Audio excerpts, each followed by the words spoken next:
The Honorable, the Chief Justice and the Associate Justices of the Supreme Court of the United States. Oh, yay, oh, yay, oh, yay. All persons having business before the Honorable, the Supreme Court of the United States are admonished to draw near and give their attention, for the court is now sitting. God save the United States and this honorable court.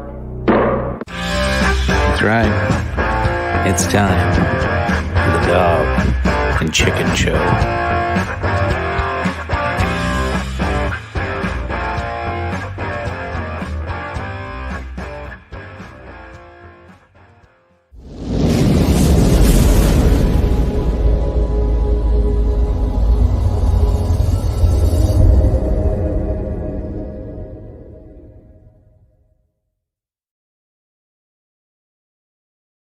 Welcome back, ladies and gentlemen, to episode 60 of the Dog and Chicken Show. Hope you liked the opener there, and God save the United States with that picture of Phil in LBG's chair. That's scary just to think about.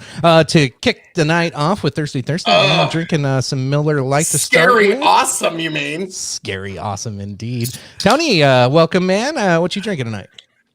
Tonight, I am dipping into my Jameson Caskmates IPA, one of a personal favorites. I know Phil's a fan as well. Pretty much my favorite of the Jameson line. Awesome.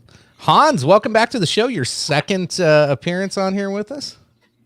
Thanks for having me. I appreciate it. I'm just drinking a White Claw, trying to watch my weight. You know, got to stay trim. Boo. So, ain't no laws when you drink a claws. Got to stay true to the millennials, right?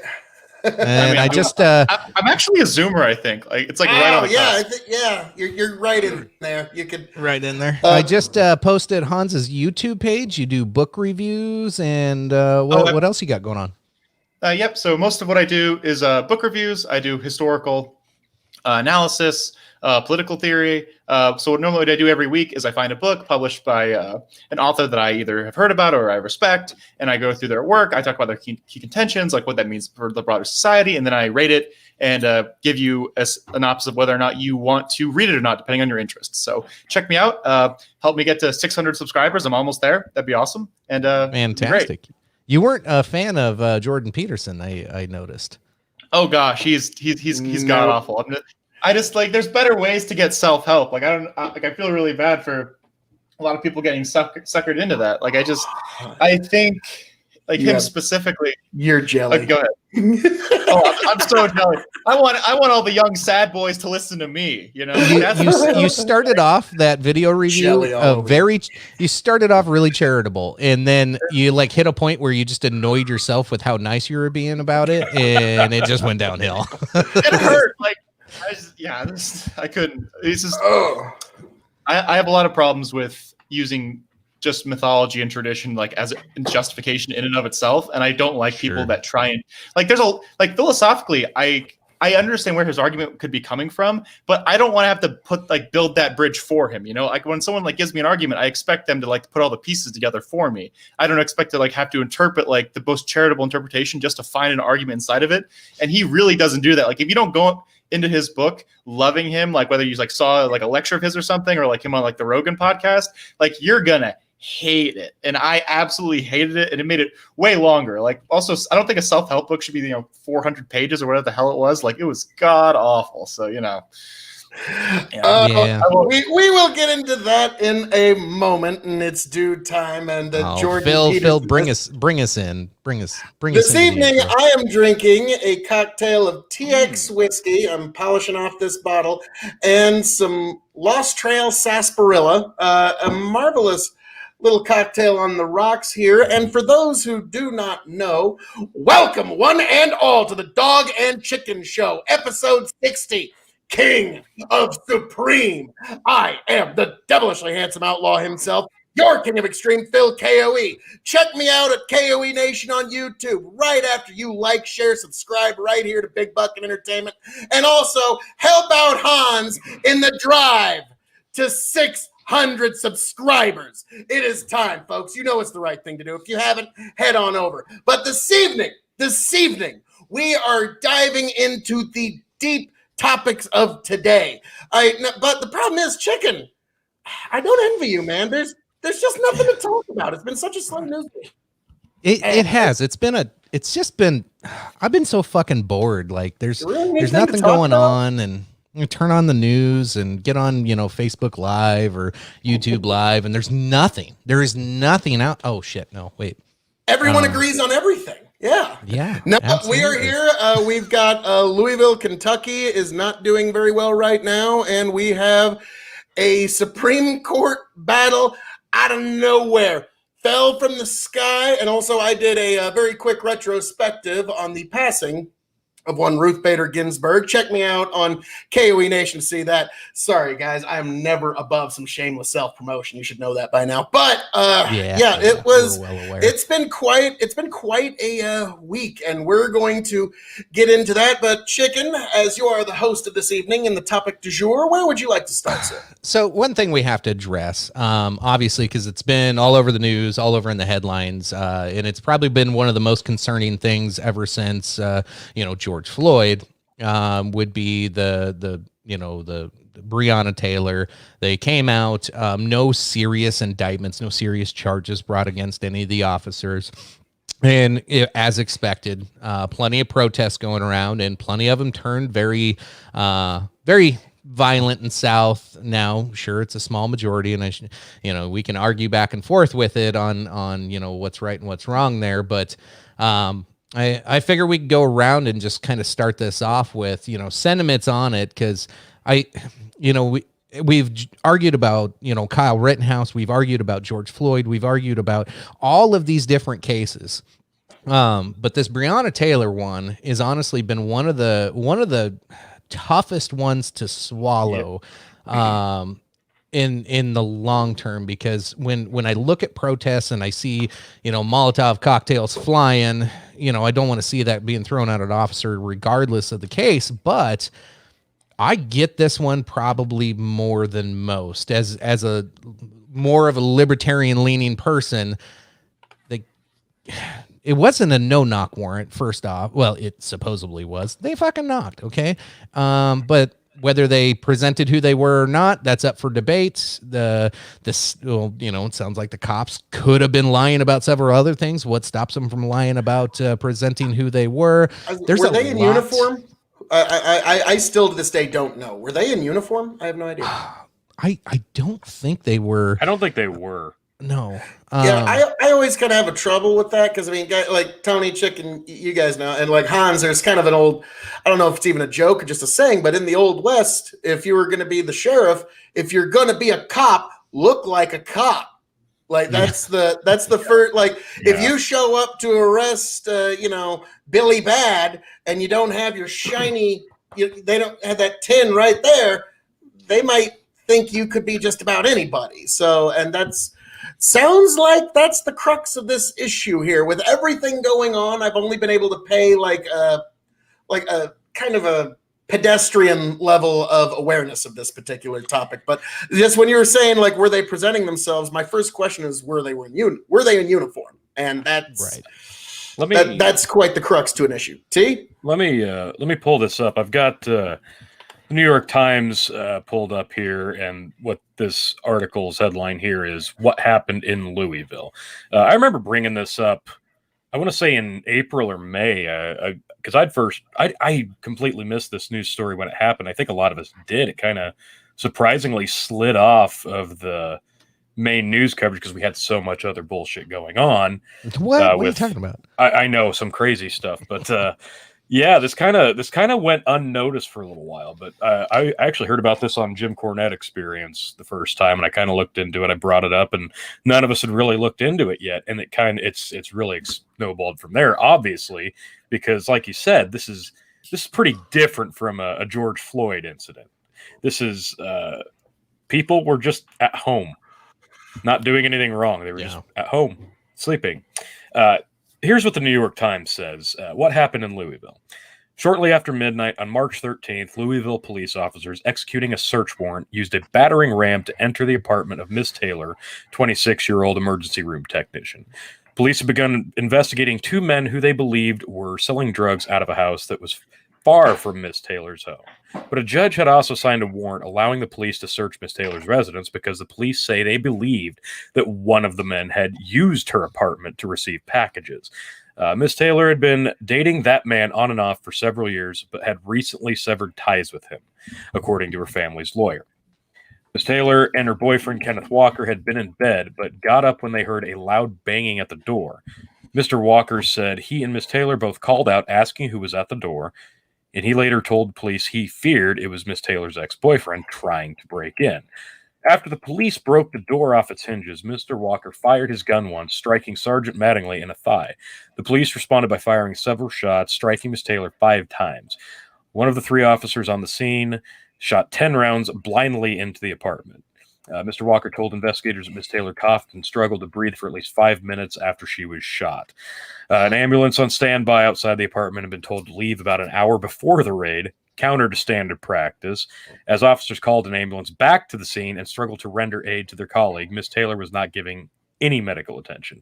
And it wasn't until 12:47 a.m., about 5 minutes after the shooting, that emergency personnel realized she was seriously wounded after her boyfriend called 911.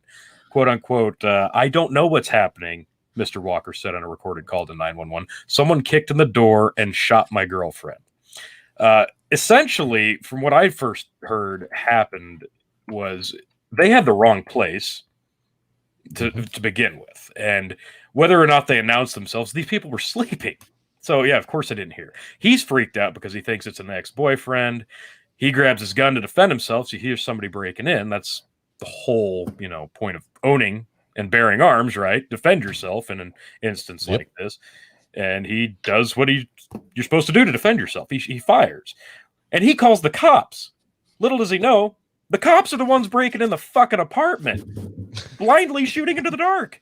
So, talk about wrong place, wrong time, wrong fucking people. I can absolutely understand why people would be outraged about this one. This isn't a case of you can make the argument, well, this person was a bad person. Well, it doesn't matter that they got shot because they were a bad person. You can save that fucking argument. She was at home sleeping, doing nothing wrong. Maybe she knew the wrong people at one time. This is guilt by association is not a reason. I hate to say it, and it's one of those things that, libertarians, they hate Rand Paul until he does something that you actually like again. And when he introduced the banning on no-knock raids, I was like, fucking A, yes. It's about, I'm sorry.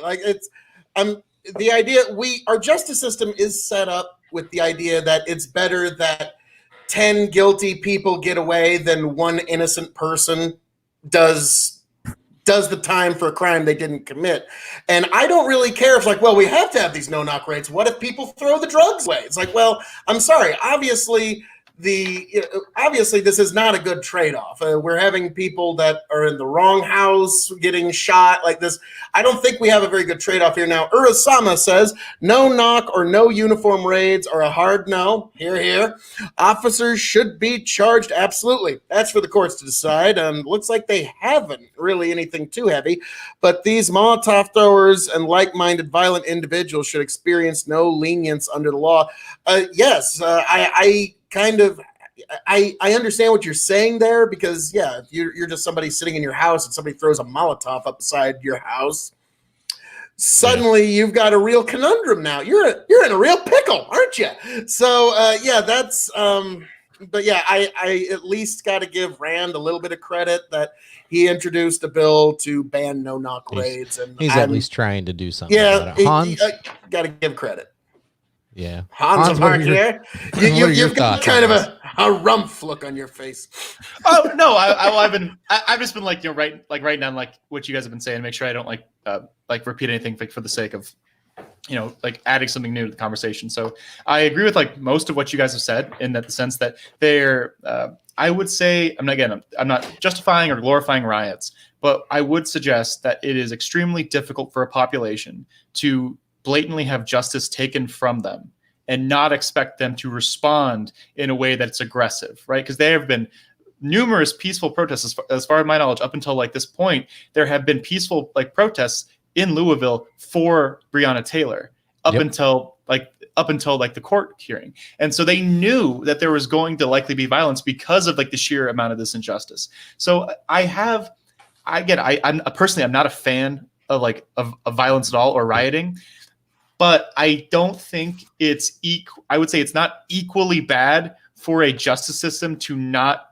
provide justice to its people and like murder one of its own citizens without like even punishing like the staff member. I'm not even saying, get the people who killed her for murder, get them for manslaughter, right? Like it seems like a pretty cut and dry, like sort of concept. And I can't bring myself to condemn people rioting in the streets about like injustice as much as I can condemn like the initial injustice. Like, cause this wouldn't have happened like if it had just like had a bet, like if the courts had like done their job, right? So again, like I'm not like I don't like that they're rioting. Like I personally like wouldn't riot, but it's hard to tell a population, hey, we are going to slap you in the face over and over and over again. But once you respond in a way that we haven't like defined as appropriate, suddenly they're equally bad. I think that's bullshit. And I think that always like, favors in this case, like the powerful government establishment that is doing that, right? Like if the government kills one of us and then we get mad and we start breaking government shit, like it's not the same level of badness, right? Like it's definitely like the government that like was the problem, like in the first place. I understand your argument there, but to me, just again with my system of morality, which is I've found to be very consistent. To me, it's what's wrong is the initiation of the use of force. When the officers initiated the use of force against peaceful people, they were wrong. When the rioters initiate the use of force against people who have done nothing to them, they are also wrong. Initiation of the use of force is just immoral by whoever's wielding it. Generally, as a general rule. My big take that I think we I don't know. Everybody wants to condemn the cops here, and I think that's the wrong take. And I don't want to just say, oh, they're just doing their jobs, because you can say no to orders, right? I don't think any of the cops showed up saying we're going to kill somebody innocent today. They're given a no-knock raid because they are told that this is an individual that may not be as easy to catch as you might think. So whatever the purpose, but the fact that this specific case that they gave this no-knock raid warrant or whatever you want to call it, they already had 2 suspects in custody on. Like, what the fuck else are you going after at this point? Yeah. They did, I believe, 4 or 5 of these warrants that specific night. This one obviously went tragic. Now, the one cop that did get the reckless endangerment charge because he just shot randomly, all of his fellow officers were actually telling him, dude, you need to calm down. Why are you so nervous? What the hell are you doing? And like the dude was amped up and something was wrong. So sure, he probably shouldn't have been there. And again, that's probably responsibility on him and his peers to say, dude, you shouldn't be here. Yeah. Get your ass back in the cruiser. Like, get the fuck out of here, because you're going to cause a problem. But at the end of the day, whose fault is this? Because everybody wants something, right? You want justice somewhere. The state's at fault. It is the government. It's the state's fucking fault here. Who wrote that fucking warrant and let that go through? These cops, sure, I bet they thought, okay, yeah, this is a dangerous situation, but we're all going to go home and go to bed and sleep with our wives tonight. They knock open a door, right or wrong. If they announce themselves, right or wrong, I have no idea. I don't think we'll ever know that. But somebody shoots at you. Now you have a human interaction, and it's just at that point, it's a terrible situation. I don't want to defend the cops. Dude, if I was sitting in my house and cops knock down my door, I'm gonna shoot them. Like, and you know what? If any of those cops had that happen to them, they would shoot too. Like, so you can't blame that dude. Like, and it's not even. It's worse than what you said in the sense that I think Tony said that they were in plain clothes, right? So imagine like if 5 like dudes broke into your house with guns and a battering ram. I wouldn't immediately say, "Oh, they're plainclothes police officers," right? Like, I would, That's shoot to defend my. Yeah. So, like, if we have to, like, put like some semblance of responsibility in the situation, right? I don't think like Breonna Taylor's boyfriend did anything wrong whatsoever. Like, I think all of us could agree that like someone breaks down your door and they even especially that cop's lucky he only got shot in the thigh.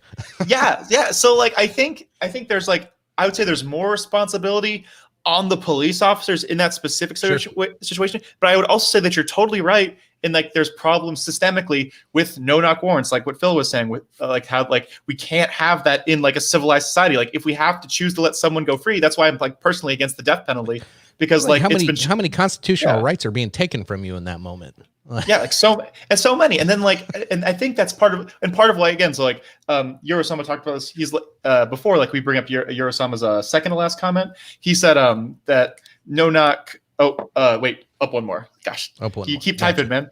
So he said no knock or no uniform raids are a hard no. Officers should be charged, but these Molotov throwers and like-minded violent individuals should be experienced no lenience on the law. I understand that perspective, and again, I agree that in a vacuum, most violence is wrong because it's infringing upon other people. And I'm not saying this is just violence. I would say if you're actively going to protest like a government injustice, I would say public property is fair game. Like if you're like doing a demonstration, that makes sense to me. I don't like private property being destroyed because that feels like we're attacking people that like didn't contribute to like the problem of that situation. I would say in the case of property, I would say property violence against public property. I think that's totally normal. Like, or like if you had to like have some kind of like property violence, right? Like if we had to pick, I would like the entity that like caused like the problem to be the one suffering the damages. In that case, it'd be the public. Yep. Like, well, that was what I was going to ask was what's been the damage control from this? Like what's actually getting destroyed in response to this? Is it actually police or government owned building, or is this another case of private business owners suffering the consequences because they don't other people don't agree with the outcome of something? I don't think it's gotten to that yet. I think I wanted to bring up, because I've had and to throw out another shameless plug, because you do sometimes see this devilishly handsome face over at the Tom Foolery Show. Check him out, give him a like, share, subscribe. We had this debate about violence against property, and it got very deep. But one thing I'd like to posit is, guys, do you know why in the Old West they used to hang horse thieves? Do you know why that is? I'm just curious. I'm going to go around the room real quick. Does anybody know?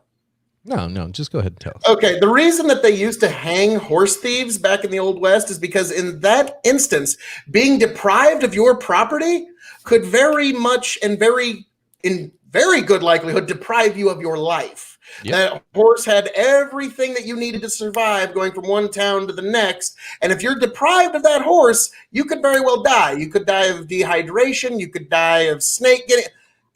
there's a million, like the movie says, there's a million ways to die in the West. And so that's why, and if you want to extrapolate that out further, I mean, you are literally stealing time from people when you burn their businesses down, when you destroy them. And so, yeah, that is very much a form of theft, and it's a violent form of theft. And so that's just one thing I want to talk about in regards to violence against property. Now, Hans, I don't suspect you have any challenge to any of that, but I just wanted to posit that idea of why horse thieves were hung in the Old West. Right. I think like in a practical sense, in terms of how we would respond to like the private property damage in the case of like these protests, because like again, it's government actions that are incentivizing like these actions, right? Like these responses of the public, whether it's protests, whether it's riots, right? I would say that the responsible thing in a practical sense to how you deal with this is for the government, again, the people that have that did this, they need to in some way subsidize or like help the people who were like impacted by these protests, right? Like if a police officer shoots somebody in their home, and then there's suddenly like protests and violence like inside the streets, and things are like properties being destroyed that is private property.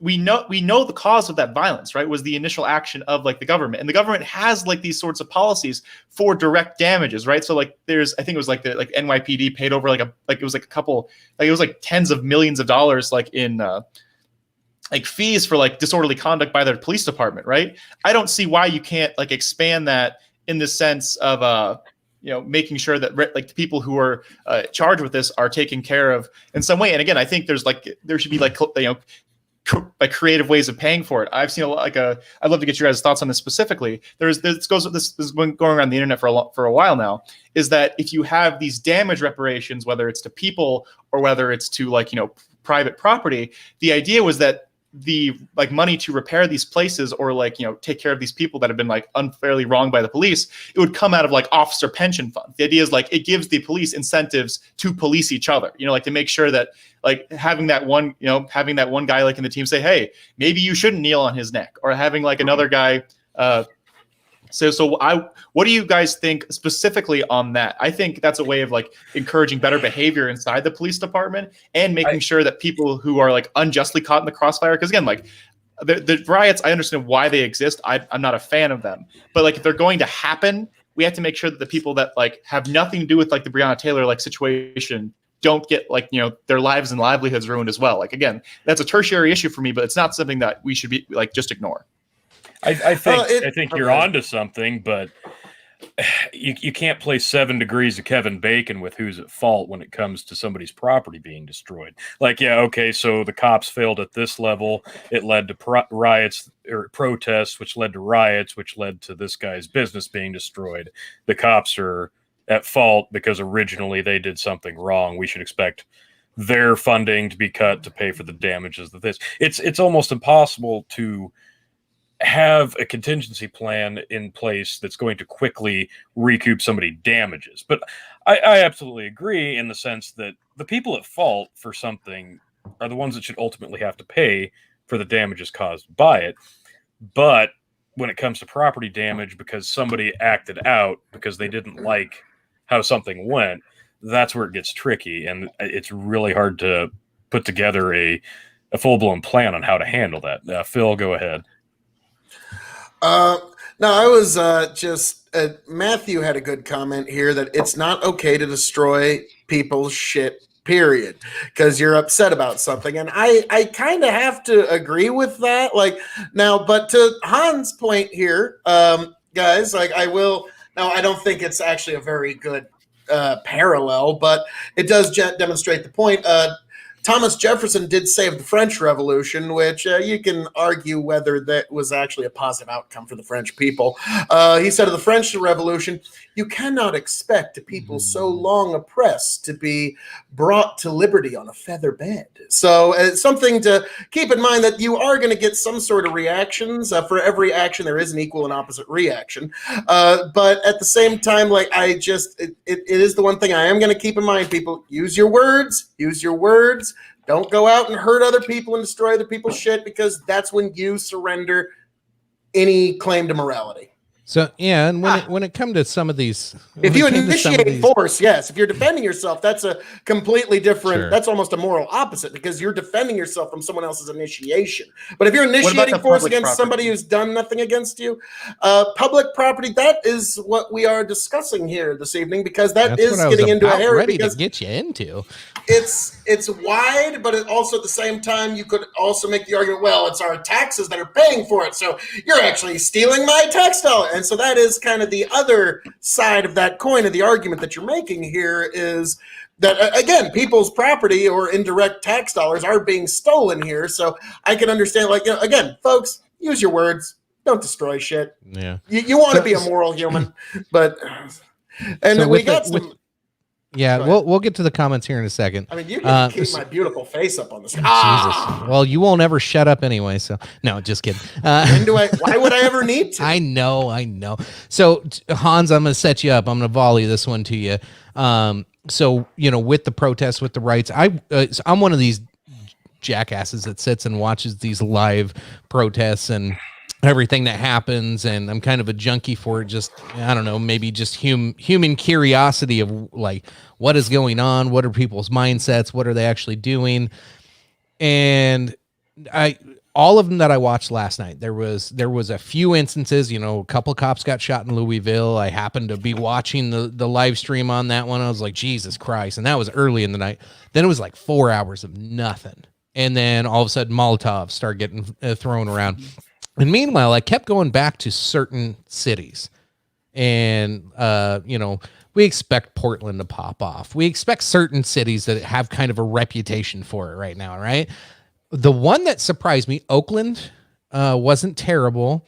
I thought Las Vegas was about to get bad, and then they all calmed down and they all dispersed. And the biggest one, and I thought it was the best one, in this happened back right after George Floyd, and even little old Lincoln, Nebraska, the majority of the groups did not spend their time chasing down private businesses, breaking windows and torching things. They went in Sacramento. They went to the state capitol and sat in front of the state capitol, because that's where like we have to make our politicians afraid. Like, that's the point. Not afraid at their home or afraid in life, but we have to. Hey, I voted for you, and you're fucking me. You represent me, and you suck at it. Like, that's the point of a protest, is to make sure that the people that represent you know they're doing a shit job of it, and they need to get the hell out of here. Now we can get into deeper comments of that, but I side with you 100% on that, Hans. I think you make like a really good point specifically, that a lot of times when we like critique these protests, or like the ones that like the handful that like devolve into riots, right, is that we're mad at people for the way they're protesting something that they don't like, in terms of like whether they feel like their rights being violated or like justice is not being upheld. I think it's very easy for all of us, like, you know, sitting in our homes at this like point in time, that we're okay with, you know, condemning people for like doing this incorrectly, right? Like they did this like MLK like in the 60s too. They're like, oh, like some people got hurt at like your protest. Like I'll have another like nonviolent protest tomorrow. Like they would like make cartoons of MLK with like, you know, property damage and shit like all over the place. And they're like, oh, I'll have another nonviolent like demonstration tomorrow. And everyone, like, they were mocking MLK. So I think it's hard to suggest that we should like assume that all protests will go perfectly. I think, like you said, we should absolutely laud the protests that, you know, do their best to speak truth to power in terms of like organization, in terms of like, you know, going straight to the state capitol, in terms of straight to the government buildings where these decisions are made. I think there is a lot of things where we should push for responsible protests, or responsible, like, you know, or like making sure that the anger is directed into the correct places. But I wouldn't condemn like all action, like regardless, because not every protest has been like meticulously organized and strategized to like do zero property damage, right? Like, again, like I don't like that property damage happens. I'm saying, and I'm not justifying like its existence. I'm just saying it's a reality that if you get enough like angry people in like a small enough space, eventually like things will get broken. Yeah. And I've said like, this months ago, sometimes you got to break some shit. Just make sure it's the government's, not somebody else's. There you go. So I think that's a good point. Like how we like want to fix this is making sure the government officials like listen. And then I would always like hold that there was like an interesting comment by Matthew Sieber, his second to last comment, where it was you have the right to protest as long as it doesn't infringe upon the rights of others. In a lot of cases, when you protest, like specifically the people like that, like in power that you're attempting to protest, you are trying to restrict their rights. Like you are, you know, like boxing them in, like you're forcing them to listen to you. Like you're not allowing them like to leave a certain like place, like, or you're, you know, not like respecting their right to privacy. Like you saw this thing. It was actually like, you know, I think it was mishandled where it was Senator Paul. He was like going through a protest and people were like yelling at him, right? And like I think that was like, you know, one misguided because he was one of the few senators on at least like on the Republican ticket. Yeah, they did. That was the wrong person to go after. Yeah. Right, absolutely. But what I'm saying is like if you're in a position of power and you're a public position, whether it's like, you know, like a police officer or like the police chief or someone like in charge of like a system of government, like your right to privacy kind of ends when you become a public servant. Not saying like your entire life needs to go out there, but like the decisions that you make, like you have directly impacted these people's lives. And like in certain cases like this one, you know, unjustly killed people. And I don't like that, but I think they need to like be held accountable in some way. And yes, like turns out protests are like supposed to make people uncomfortable, right? Like I'm not saying like you can talk all, like I would love to, you know, I have conversations all the time about optics, like whether or not something like is, you know, going to be like successful for like convincing people on the fence like to support certain movements. But like when we're not really talking about that right now. We're talking about like the effectiveness in the moment of like, you know, getting people to notice you like in a protest, right? Like it was like during like the kneeling during the flag for the anthem, right? People were like, oh, why don't you like, you know, go sit in like the locker room during this, so like to make your point. And essentially that was saying, hey, can you protest in a place where no one can hear or see you or care, right? So the point of a protest is to draw attention, and then you could say once you've gotten that attention, it's like you should try your best to make sure that the movement is portrayed in a positive light. And I think like, you know, the vast majority of protesters have done that, and the vast majority of protests have done that. And for every like time someone says, oh, I can show you like, you know, a video of like, you know, regular people, you know, like breaking like windows and stuff, I can show you a similar video of police, like, you know, like fucking running like a car over like protesters. Like I saw like one of those videos in New York. Like, so I'm not saying like, again, violence isn't good. And no, I don't think anyone is advocating for like, wanton violence, especially for private property. But I think we have to have a lot of things in perspective. And again, I would hold private citizens to a slightly lower degree of like dangerous responsibility, like compared to say police officers. Like if we're at like a protest, right, and protesters are getting rowdy, but like the majority of these protesters are unarmed, they're unarmored, and then you have the police on lesser unarmored responsibility. I'm just curious, when you say lessened responsibility, like what responsibility at all does a Starbucks owner bear? I'm just curious here, because it's a completely unrelated person. And when you're talking about optics, you got to admit these private businesses being destroyed. Horrible optics for the left. You got this has been one of the worst years for leftist optics I can remember. But go ahead. I understand what you mean by that specifically. When I talk about like responsibility, I mean responsibility like to maintain like situations of safety, right? So like let's say here's the situation like at a protest, right? You have the majority of protesters are unarmed, unarmored, and they're facing police, and police have riot shields, they have all their equipment, they have all their weapons. Again, that's fine, but if you have essentially all the power in the situation, and police do, it is much more imperative on the police to not instigate violence than it is for the protesters, because the police have all of the accountability and like capacity to defend themselves, where in the many cases that these people, like most of these protesters, absolutely do not. Right. So we're talking about like, and I always hold public people who are invested like with power by the state to have a higher responsibility in terms of their actions and their violence than I do like an individual citizen. Right. Like when I say, it's like when an individual person, like, it's like if one of you, right, one of us, like, was driving and we accidentally hit like a jogger, right, and it was like terrible and we killed them. That's awful. But I would say it's worse if a police car like chased this person down thinking he was a robber and killed him, like as like or mandated by their police department. I say that is worse. And when we're talking about, if we're trying to like have some sort of argument like what's worse in a situation, again, like none of these things are good. Violence isn't good. That's not what I'm saying it is. Right. But I think there's an important contextualization and consequentialism that has to like be talked about. So like I can agree with Phil that in every situation, like in a vacuum, violence is not good. But I think if you only look at that single situation and not like look what happened before it or what will happen after it, it's very difficult. Like you can say anything is wrong if you like just look at the beginning and end, right? Like if I say like if like say someone was threatening me, right, like actively like trying to kill me, and I shoot them, if you look at that specific instance, right, with no context, like just the me killing of that person, then suddenly I did a terrible thing, right? Context is super important. And that's something that I think a lot of people don't care about when they talk about these things. They just want to say, hey, property damage is bad. Again, I agree with you. And so like that means all of these people are bad. And I'm just like, that's not how like causality works. That's not how like situations and context like actually play out. So I think we have to be very careful when we talk about these situations, saying like, oh, like people who say like these things are never acceptable, right? I think property damage is totally acceptable, like if you're like protecting your life, right? Or like most of us would say like killing someone is never acceptable, except like in self-defense, right? So we all like we say these things that we have like specific moral rules, but oftentimes they are wrapped around context, and we have like agreed as a society and like as a lot of like just secondhand philosophers, like some of those Jonathan Haidt examples of is it wrong to fuck a chicken? Yeah, is it wrong to fuck a chicken if nobody's watching? Standard I'm putting forward, it's not. I'm not saying it's never okay to kill, or it's never. No, what I'm saying, and it is a very consistent standard. It's one that does hold up to moral scrutiny. Is the idea that the initiation of the use of force is always morally wrong. If you're going to destroy some piece of property to defend your life, that's still okay because you are defending yourself from someone else's initiation.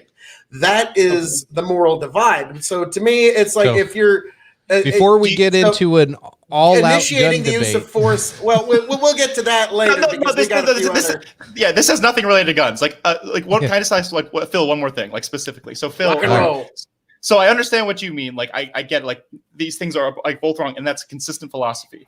But what I'm asking is, do you have different levels of like badness, right? Like in terms of actions, like saying like, oh, like a infringement upon someone's like rights by like the state versus by the rights of another person. Do you see it as like one being worse, or one saying like being potentially like more problematic, right? Like say like if someone like gets hurt by another random person or killed, that's bad. Like that's like a terrible tragedy or an accident. If like there's continuous violence like by the state against people, I would say that's much like more dangerous, like over a long period, right? Because the state's supposed to be the one that like is keeping people like relatively safe, right? Like they're the ones who uphold the laws. The initiation of the use of force is wrong no matter who's doing it. Doesn't matter if they're wearing a costume or a uniform or whoever's doing it. If you are initiating the use of force against nonviolent people, you are morally wrong. There's really just cut and dry. Do you think is it worse like to damage people or property? I'm just like specifically curious. Obviously we want to preserve as much life as possible, and property is replaceable, but it's still an initiation of the use of force against people. So it's still I understand wrong. It's bad, but I'm just saying like taking two people who like both did bad things, but like one initiated a bad thing, right? It's like I would say like if someone beat me up, right, and then I went and like beat somebody up, like that's both are bad. But like if you can draw like essentially a direct line from the first person beating me up to like mine, like next act of violence, or if I like damage like a door or something, or damage like a public property. Second act of violence on your part is you violating a moral rule. You are initiating the use of force at that point. So the first one you have had no moral violation. The second one where you just go and beat somebody else up because he got beat up, that is when you have violated morale. So if my kid takes a toy from his brother, and then my older son goes and pushes him down because he took the toy, he's going to get in trouble for pushing or biting or whatever he did in retaliation of sticking up for his brother. Like, yeah, sure, the context matters, but it's individuals, and it's up to your own person to act accordingly. You don't need to feel pressured or like you have to do something just because somebody else did. Or you don't have to retaliate to somebody that's not even related to your situation. Like if you see something, like it depends on your moral high ground for one. And you mentioned this before, context is very important. But like when you said, once you have somebody's attention during a protest, it's up to you to make the most of it. If you're just doing a protest and trying to get attention, and then you do nothing with that attention, then what the fuck was the point? And if you get somebody's attention and then you only use that opportunity, as some people do, the time to persuade people was about 60 to 70 people who had nothing to do with it, because people will take advantage of the situations. That's where people get angry and upset with these things. I understand what you mean, but like my biggest question is then if the state and the people who are agents of the state are not held accountable, right? I think it feels somewhat lopsided to a lot of people when the people protesting, some of which have gotten out of hand, like they're being punished, but the initial violence, the initial stressor is not punished, especially when that initial oppressor has a lot more institutionalized power. I think that's a terrible dynamic. Essentially, we're saying, hey, we are not going to hold the people accountable who caused like the start of this violence, but the people who are responding. And again, I don't like property violence, but what I'm suggesting is if we only hold the people that are responding to the initial injustice and we're holding them accountable, but not the people that started the whole thing, that is a very messed up system that kind of feels, especially to a lot of people who are protesting like Breonna Taylor and like all these sorts of like unjust killings. That's the problem, is that yes, these people are responding in like a way that most people would see negatively. And I agree with that. Property like damage is bad. But if we're not holding the officers and like the police departments accountable for these actions, I think it's much like more of a problem for society if we don't do that first part. Yes, if someone breaks a random shop during a protest, charge them, right? But like make sure you charge the fucking police officer with like manslaughter, right? That's why they're mad. Like they're mad because they don't feel like the first part has happened. And some of them are actively doing, like public property violence, like as a statement because of that reason. Again, like we just talked about this earlier about like optics and stuff. Yes, I want every protest. If we set the precedent that we're going to charge people for crimes other people commit just because their fuck up led to somebody else doing something in retaliation, if we set that precedent, that is going to lead to people opening the floodgates and going, well, fuck. If that's how we're going to accomplish shit, every little thing that somebody does something wrong, if the blame is going to fall on them, I can do this wrong, I can do this wrong, I can fuck this shit up, I can do it all anonymously during a large group, I can get away with it, because it's all going to fall on their shoulders, and it's going to be on them. I would say it's more important specifically in response to government action. Like as an individual basis, like when we're talking about like my first example or with your kids, that's like a bad example. But like what I would be like most tell like, that to my kids. I understand what you mean, but as a justification, I think on an individual level, there are a lot of problems. But like when you talk about say like a government and then people's response to the government action, I think that is a like important like distinction to have, where it's like if we don't like nip in the bud like the reason why like the protest is happening in the first place, then if we're only ever going to punish people for like, you know, like getting rowdy while like protesting injustice, and we never like, you know, actively correct the initial injustice, I think that like sets a dangerous precedent where, right? Like, I think that's like the biggest problem for me. I'm not saying like, I'm again, like if someone punches me, I'm not going to use that justification to like, you know, go beat the shit out of some random person. Right. But like, what I am saying is if the government keeps doing this to its people and the people are getting like, please just tell that to Antifa. Oh my gosh. Oh my gosh. Oh God. Okay. But all right, I couldn't resist. I got you. I'm good. Let's wrap this up real quick. We need to. We got a lot of comments that we completely lost and skipped over. Click away. So let's. Oh God, I got to scroll up quite a ways here. There's a lot. I don't even know where we left off. I do want to get to Tom's question when we get there, but let's hit him. Oh, I see it. Yeah. So. All right, Irasama, I'm all for people being able to take up arms against tyrannical government, but this isn't that. They've been wrecking innocent communities for months and just did it again. Continues on. Yeah, I issue no defense for the cops. If they broke into my house without uniform, yep, he would have done the same thing. What do you think? No high-speed pursuit policy if it's for a simple traffic stop. If they kidnapped a kid, different story, but even then, they would be putting the kid in greater harm's way at 100 miles per hour. Thanks, Grow the Farm Up, for the question. Phil, you want to take that one? You know, that is an excellent point, and you make a good argument because, you know, a cop's officer of the law, member of the military, their most valuable weapon is their radio. Their ability to, hey, can we get a chopper in the sky to watch this fuck and we'll see where they go? And, hey, can we get somebody up ahead and can we get a police blockade? The radio is one of your most important pieces of equipment, and I do think we have a very serious diminishing returns when we have these high-speed chases. Now, I get it. It's fun. I get it. Getting to drive like, I'm going to get you, you son of a bitch. I get it. It's fun, but it does kind of endanger everybody pretty much within 300 yards GTA of 5 any is not real direction, life. Wherever that goes. So I do understand the argument there. Tom, your thoughts? Hans. God damn it. Sorry, Hans. I apologize. I take one gold star off myself for that one. Sorry. I mean, I'm always a fan of having less like deaths occurring like while policing. So like if someone runs a stoplight, right, or like a traffic stop, and they leave, I think they're like, you know, they're reasonable. I think we already have sort of laws in place where it's like if you can't go like above a certain speed, like pursuing someone, right? So I think that's largely because like the safety of the officers and the person they're chasing is important. And this is something that doesn't get brought up a lot, but you know, guilty people like aren't supposed to be killed either, right? You know, like if we're like, it's very easy to say, oh, it's him or me, right? But even if I like am suspected of,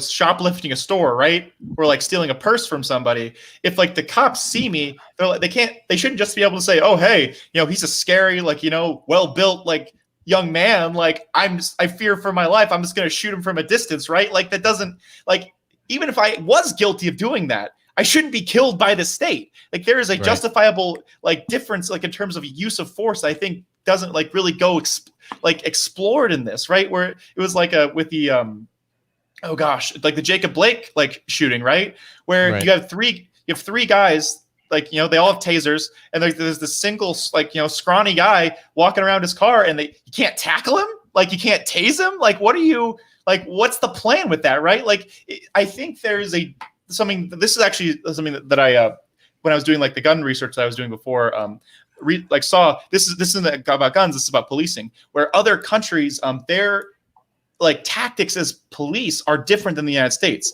And you could say that because the United States has more guns in it, they act a different way. But there's something that's a problem with a lot of police inside the United States, where their first instinct when they feel threatened is to go for their gun, as opposed to like either like a less lethal weapon or like trying to de-escalate. Like de-escalation strategy is something that like a lot of police departments don't even have like training for, right? So like if someone like there's has also like the whole de-escalation thing, like I don't you remember what was it? It was officer friendly is what it used to be, and then crime kind of took advantage of officer friendly years and years ago, and that's why now all of our caps have the goddamn bat strap or the fucking Batman goddamn utility belt with fucking all the goddamn tools in the world. Like there's a reason they are dressed the way they are with the tools that they have. Now, to your point, sure, the de-escalation is important, but man, you're right. You have a certain instinct, and I'm trying to remember. There was I can't remember when this was, but I remember watching a video where the cop's like, dude, stop or I'm going to tase you. And he gets right behind the guy, pulls out what he thought was a taser, which was actually his gun, and fucking shot the dude right in the back. It was just that fast. And he was like, and right away you seen the reaction of the cop. He was like, oh shit, I just shot him. Like it was a fucked up deal, but like in the heat of the moment, and when you like have these options and all the shit that's going on, there's a lot running through the brain. There's a lot of wires firing and a lot to go on. Like I'm not defending, but I know, but I get what you're saying, but I don't think the wires firing adrenaline is an excuse, because we specifically have like rules it's not. of He should still be responsible for that. No, but what I mean is like we have rules of engagement for like our armed forces overseas, like in combat zones, right? Like you're not supposed to like go immediately for kill shots. You're supposed to like shoot out tires and then like do like different suppressing fire, Shoot like out do like the get engine, right, like so all sorts of things that are non-lethal. And so it seems that, and again, like people like made fun of Joe Biden for like, oh, shoot him in the leg and not like the chest, right? But I think like that's different. No, but what I'm saying is like there's a better there's a problem. They don't with train any escalation. law enforcement agency to shoot the leg. You're trained to it's hit center center mass. mass. I know center of mass, but what I'm saying is like that's not even the point. Like what I'm saying is like the idea is He was trying to appeal to an audience. That's all he was doing. He was but I'm saying is like there's a important kernel in that says, hey, making sure that escalatory policy like is both like like coherent inside the situation, right? Like if someone like if I feel unsafe, like I shouldn't like the gun should not be the first option. It should be like like the bat or the taser, right? Like again, like I don't like violence at all, right? But I'll prefer not. I don't know. I'd probably take a taser over a bat. But you compared law enforcement to how it's handled in other countries and other places. But if you're going to compare law enforcement here to other places, then you also have to compare crime and people breaking the law. Is it the same there as it is here? Because what's the reputation of that specific place? What's the standard protocol of dealing with crime in that state or in that town, as opposed to overseas in another country? If the law enforcement's different here than it is somewhere else, so is the crime. So you got to take that into account. I'm going back and reading the original question. We're so far off track. But now this is just one point that I've posited earlier, Hans, and why they don't why an officer might want to go for lethal first, and why didn't he tackle him? Why didn't they do this? Why didn't they try to jujitsu them down? And this was from Sam Harris's podcast, the June 12th Making Sense podcast. In my opinion, one of the best podcasts I have ever heard. Like I cannot recommend that one enough. Yeah, you sent that one to me. It was pretty good. Yeah, and he said it is not a police officer's job to be the best bare knuckle boxer on the streets to try and subdue everybody. If they get knocked out or they take a blow to the head, they've got a whole belt of weapons that are now potentially turned out on the community writ large. So we do have a pretty much impossible situation. No, fuck. What the fuck? It was a all right. Let's move on to more comments because this is about to get really maybe. south. If we were all perfect angels, we wouldn't need this government, to quote Alexander Hamilton. Hey, I'm fucking right on with Founders. No more questions are going to be volleyed to either of you two. Jesus. No, no. Oh wait, this actually is quite important though. So I just found there's some crimes. No, this is violent crime statistics in the U.S. over the last. It says like the last 5 decades. The last 3 decades. Two questions. Crime, we made it 2 fucking questions. Violent crime in the U.S. keeps going down, right? So it seems in terms of strict violent, like in terms of violent crime, like that's good. Going up. No, but what I'm saying then is police murder has been going up. So obviously, it's because people are fearing for their life. They're committing less crime. So I mean, you're making the wrong argument there, Hans. No, I'm not. I'm saying violence is going down. Violent crime is going down. So what I'm arguing then is why are the police forces becoming more militant and like getting like more like gear and stuff when the population is becoming less and less violent, right? Like if we're like in the Wild West, only like in big cities, we've become more just the cities are getting so damn big. That's where all this is happening. That's why me, Tony, and Phil can't always. Well, no, but a good chunk of it. That's why Phil, Tony, and I can't relate to a lot of the issues that we hear about all the time because we're like, we don't fucking see that here. That's not a real fucking thing. When we hear some of these crazy stories of how racism's still alive today, we're like, what? It is? And we get looked on like states that are actually fucking racist. We're like, what? It is? Like, this shit's still going on in 2020? Like, we don't see it. We don't think it's real. So we've learned a lot over the last year doing these shows because we're like, that's fucking still a thing. Like, but what I'm saying is like even in like I wasn't saying that like crime doesn't happen in big cities. Obviously, more crime happens in cities because there's a higher density of people in them. Like if you put more people together, there's going to be more alterations. Like, but what I'm saying is even in the biggest of cities, it's been like crime trends in the United States have been like relatively consistently going down for the last several decades, even in the big cities. Yes, even in Chicago, as far as South Chicago, you sure? Okay, but like you're talking, pull that shit up, Jamie. No. Yeah, like I'll take a look in a second. But again, so what I'm suggesting is, it seems that specifically why like they did like correlations. Again, like correlation isn't causation, but it seems like the majority of these places have gotten better in terms of crime because like they've slashed like poverty rates, right? Like they've been like attacking poverty in certain ways. And it turns out poverty is a recipe for crime. Like the more poor you are, the more likely you are to commit crimes. Again, like this isn't. I'm not like. Really. It's actually true. No, it's true. Tony and I went through the poorest county in the United States in South Dakota, and there's almost no crime here because the poverty is fairly well distributed. We've talked about this before. It's look into the Gini coefficient, Gini, wherever you have extreme poverty next to extreme wealth. That's where you're going to get male violence. That's where that's because because you can't steal from other people that also have nothing, right? I mean, that makes total sense, but that doesn't mean that like overall, like solving poverty doesn't alleviate crime because that seems like it's what it does. Like, is people don't want poverty leads to crime really doesn't. To say that poverty leads to crime is not a necessity because, like I said, we went through the poorest county in the United States, and the violent crime there is almost non-existent. So, how many people live in that county? I'm just saying, like again, I'm not trying to like, invalidate your guys' experience, but again, like your experience doesn't invalidate statistics. So like, again, like I can totally buy that in your using the most extreme statistic here that the poorest county in the United States. So you really can't say that there's this positive 1-to-1 correlation. There is much more to it. You guys aren't going to agree on this. Let's get on. We're ignoring our viewers and their comments. All right. Let's agree to disagree. Let's move on to a couple. I don't ever fucking do that, chicken. Goddamn. No, I hate people who say agree to disagree. I don't ever agree to disagree. All right. Where do we leave off? All right. Well, Mutegate will start pretty soon. Yeah. Let's see. Urasama, it really bugs me how mercilessly everyone criticized the completely peaceful lockdown protests and how everyone like you want to look at go Urasama. He's right Michigan, though. They brought they brought guns. They brought guns and nothing happened to them. They didn't get no tear gas. They didn't get rubber bulleted. Armed society's polite society.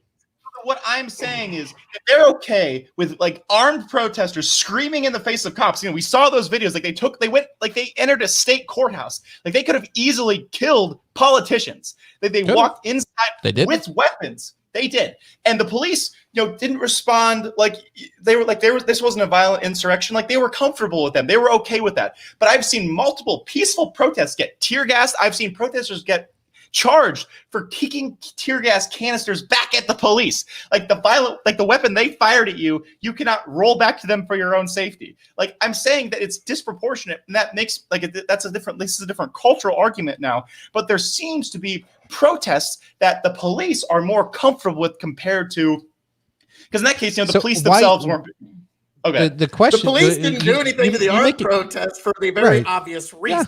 Yeah. Well, yeah, an armed society is a peaceful society. So I don't like the idea that an armed society also has more gun deaths per capita than any other country. So again, it's a trade-off. I understand your argument that if every BLM protester, dude, I've seen the stats. I did a 100-page paper on this. I understand. But what I'm saying is I agree that if every protester is armed, then maybe the police won't be so aggressive, in throwing tear gas at them. But what I'm also concerned about is join the NRA. No, but fuck that. But what I also all right. We can't sit on these comments for 10 minutes each. Oh, fine. All right. Yeah, there's no reference point. I don't have these questions. I'm like, how is this even relevant? Fuck, I don't remember. I know, because this was an hour ago when it got brought up. Let's see. Amanda says this policy of shoot first, ask questions later is no longer needed. We are no longer in the Wild West, and our police need better training. Most of this is because of untrained officers, and that's just one cop's daughter's opinion. I don't think a lot of us would disagree with that. I support the idea of body cams. I think body cameras on almost every officer is a must in today's society. That's a lot of money, but I agree. It's worth it. I think accountability is super important. Money. It's good for the cops, and it's good for the citizens. Now, actually, police departments but I was just going to say, police departments, strangely enough, that implement body cams, their instance of fatal shootings actually go up because the officer knows, well, I actually have proof that this was this fucker's coming at me with a knife. But so it's actually not going to have the intended consequence that people think it's going to, but there is going to be greater accountability. But yeah, if you look at the statistics, there's less controversy, and that is important. Well, because that's important, right? In the sense that the truth is always the defense. If a police officer has evidence that they were actively in danger, then that helps them because it helps the person who should be helping that situation. And if the police officer does something terrible and that's caught on, then that also helps the person who is an injustice done to them. So I think that's totally fair. And then Amanda, specifically in regards to her question, the United States doesn't have uniform officer training programs. Other countries, this is actually something again. I'm not trying to make everyone socialist, but Europe has multi-year programs for their police officers. So and it's I think it's in Germany, in Britain, it's they have multi-year police academies. It's hey, if you want to be a police officer, we are going to train you for 2 to 4 years to make sure that you know exactly how to practice exercising the law. In the United States, it's all you can need is a high school diploma and 6 weeks of training. It's not okay, in terms of and that's terrible, right? To be elected sheriff, you just have to not be a felon and signed up for selective service when you're 18. In a lot of states, that's really all. But it's an elected my name position. In. I have actually jokingly told people I might someday throw my hat in the ring and run for sheriff, but my fear is that I might actually fucking win the thing. Oh my God, dude, the Donald Trump, what? Oh shit, I won. Fucking winning. Jesus Christ! I just did this on a bet for $50. Oh my God! So that would be my. But so all right, let's roll. Tony, you want to read the next one? I'll pull it up here for you. Go ahead. Hans is right in the context matters, but he's disregarding the context of the incredibly large amount of riots this group has done in the last few months. God, I wish we had more context to base that comment off of, but I vaguely remember what we were talking about yesterday. All right, here's Tom's. What if I live in a socialist state and I'm starving? If I fight back, who initiated the use of force? Actually, I can. The government. I can compare this. Overthrow them. Do it. I got this. Hang on. Just like Tony's got it. Tom's got it. Oh, God. Jesus, I'm the big screen. Read it again. Tomfoolery show. What if I live in a socialist state and I'm starving? If I fight back, who initiated the use of force? I watched Aladdin with my kids the other day, and I think it's the perfect comparison because he's living on the street, he's stealing apples for him and his monkey and other neighborhood kids to live. That's fair, but he found a magic genie lamp. So really, that's all you got to do, folks. You hit the lottery, you find your magic genie, and you turn into a prince, and everything is fucking aces after that. You marry a princess, you live in a big mansion. That's all you got to do. So what I'm saying is take what scratch you have, buy scratchers, buy lotto tickets. Got it. Boom. Dude, I mean, wow, with analysis like that. Now, if I can get back to Tony. Hans is dying. I gotta give you credit, Tony. You made somehow with one answer me and Hans' head hurt at the same time. It was actually kind of amazing. But yeah, Hans, just drink it in. Just leave it there. I don't know how I'm supposed to I mean, like, I agree with you that there are people that like think of capitalism like that. They're like, you know, I know I'm working my minimum wage job and I'm not like, you know, nothing's really happening for me. But like, if I just win the lotto, it's like, yeah, you might as well find the fucking magic lamp. Like, or hear me out. We could try and like do like, you know, broad reforms that, again, like keep capitalism in place, but like materially improve the lives of like, you know, millions of people. Like, yeah, just spitballing, right? Like, don't give everyone a genie, give everyone bread. Like, so if we could get back to the question at hand here, Tom, I don't even know. I think I got a rough idea. But Tom, the person who has initiated force, much like my horse in the Old West example, is the person who deprived you of your property rights. So yes, it would obviously be the state in that instance, but the initiation of the use of force was you being deprived of your property rights. So let's roll because we're getting behind, folks. Yes, we are. All right. I got more Tom Disney also references. said. Yeah, Tom also said Sam Harris ignored most of the facts and cherry picked in that podcast. Like, now you're just saying things. I'm sorry, Tom. I like you, but now you're just saying things. You're just throwing a word salad. Hold on. Real quick, we got drinks here. Like, I'm sorry, that's just saying Pull things. Tom's bag up. Drink.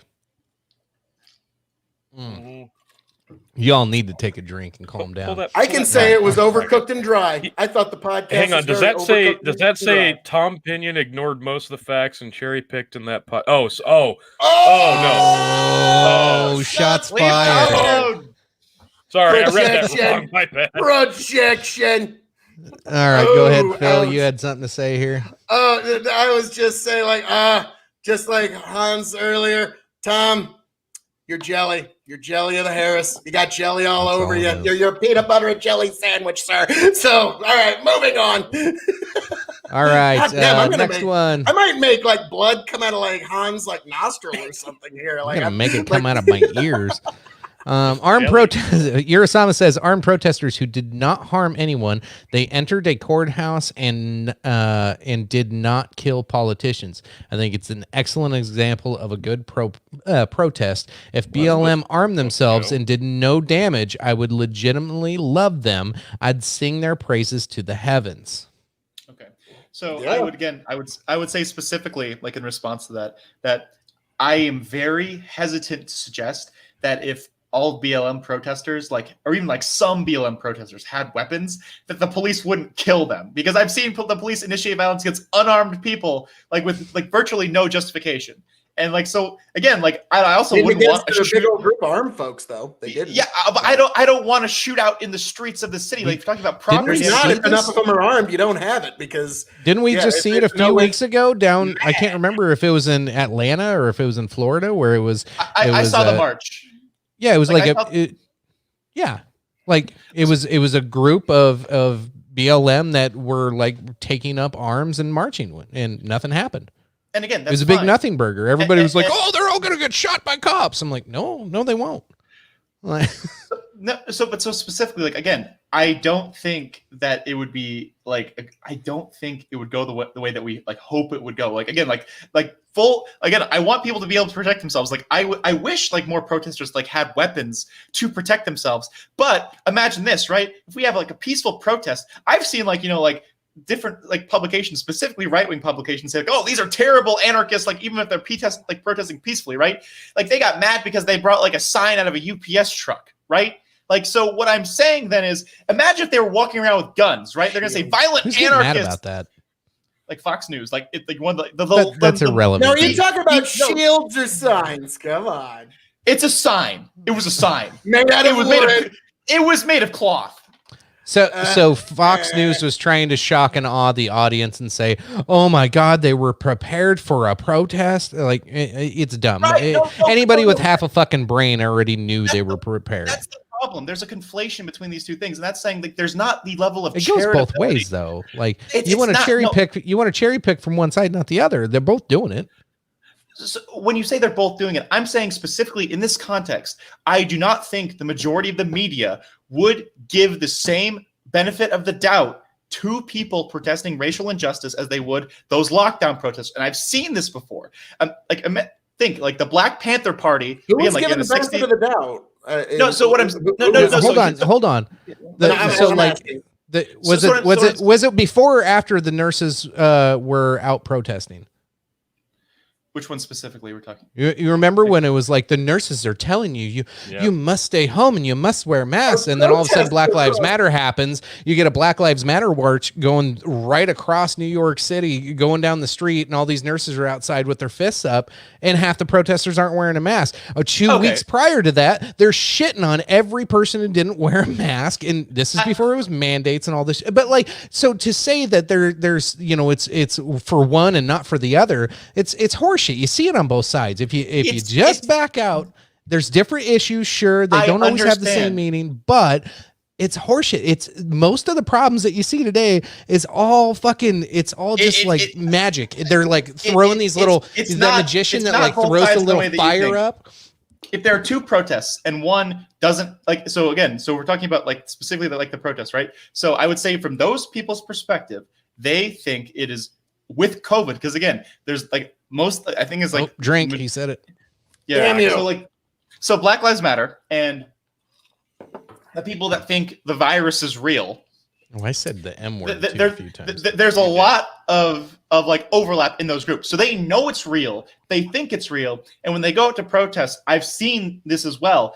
They almost all wear masks. So if you have a lockdown protest that's mad because they don't think COVID, because they don't think COVID is real. They don't wear masks. Said it again. Versus someone. I gotta go get a beer. I'll be right back. Someone who thinks it's real and then knows that and is jeopardizing their safety because they think there's like a systemic issue that needs to be fixed. Again, like everything's happening at the same time, right? I can't like say I'm going to fix economic problems while like social problems are happening, right? Like things are messy and you have to like deal with both like as they happen. So again, if they are going to protest, I like that they are taking all of the necessary precautions. Again, like wear masks. That's super important. Try to socially distance. I've seen socially distant protests. I've seen unsocially distant protests, and I know what you mean. But I would say there's a higher level of mask wearing among people who are protesting, like for like BLM, than for the anti-mask thing, because that like the anti-mask people have a lot of overlap with the people that don't think the disease is real. Right. Sure. So again, and I don't want to distract it with just like the comparison of that. I'm just trying to say that, like you brought up the whole, Fox News is trying to play on people's paranoia. Well, and so is the other side. So it's irrelevant. Like it's just a wash for me. I know what you mean. Stupid.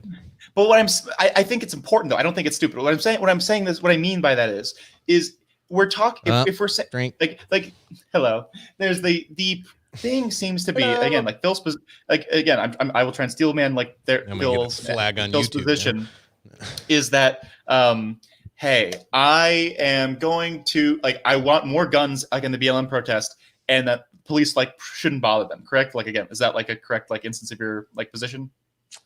Right, be a pretty fair summation. Okay, so then what I'm saying is if they are as demonized as they are right now, when the majority of them are not armed, do not have weapons, how do you think they are going to be perceived if they bring lethal weapons to their demonstrations? I'm saying if they come with the same rhetoric, protests, and they've ended pretty much the same way as the COVID lockdown protests went. They came with arms. They'd walk down the highway. They were protesting. They even blocked traffic, and everybody went home. There was some people who yelled at each other, but that was the long and short of it. So it actually has happened. To me, God bless them. To me, if you feel that you are in some sort of marginalized community, The Second Amendment applies to you just as much as it applies to anybody else. So, my opinion, arm up. That's if you feel you're truly marginalized.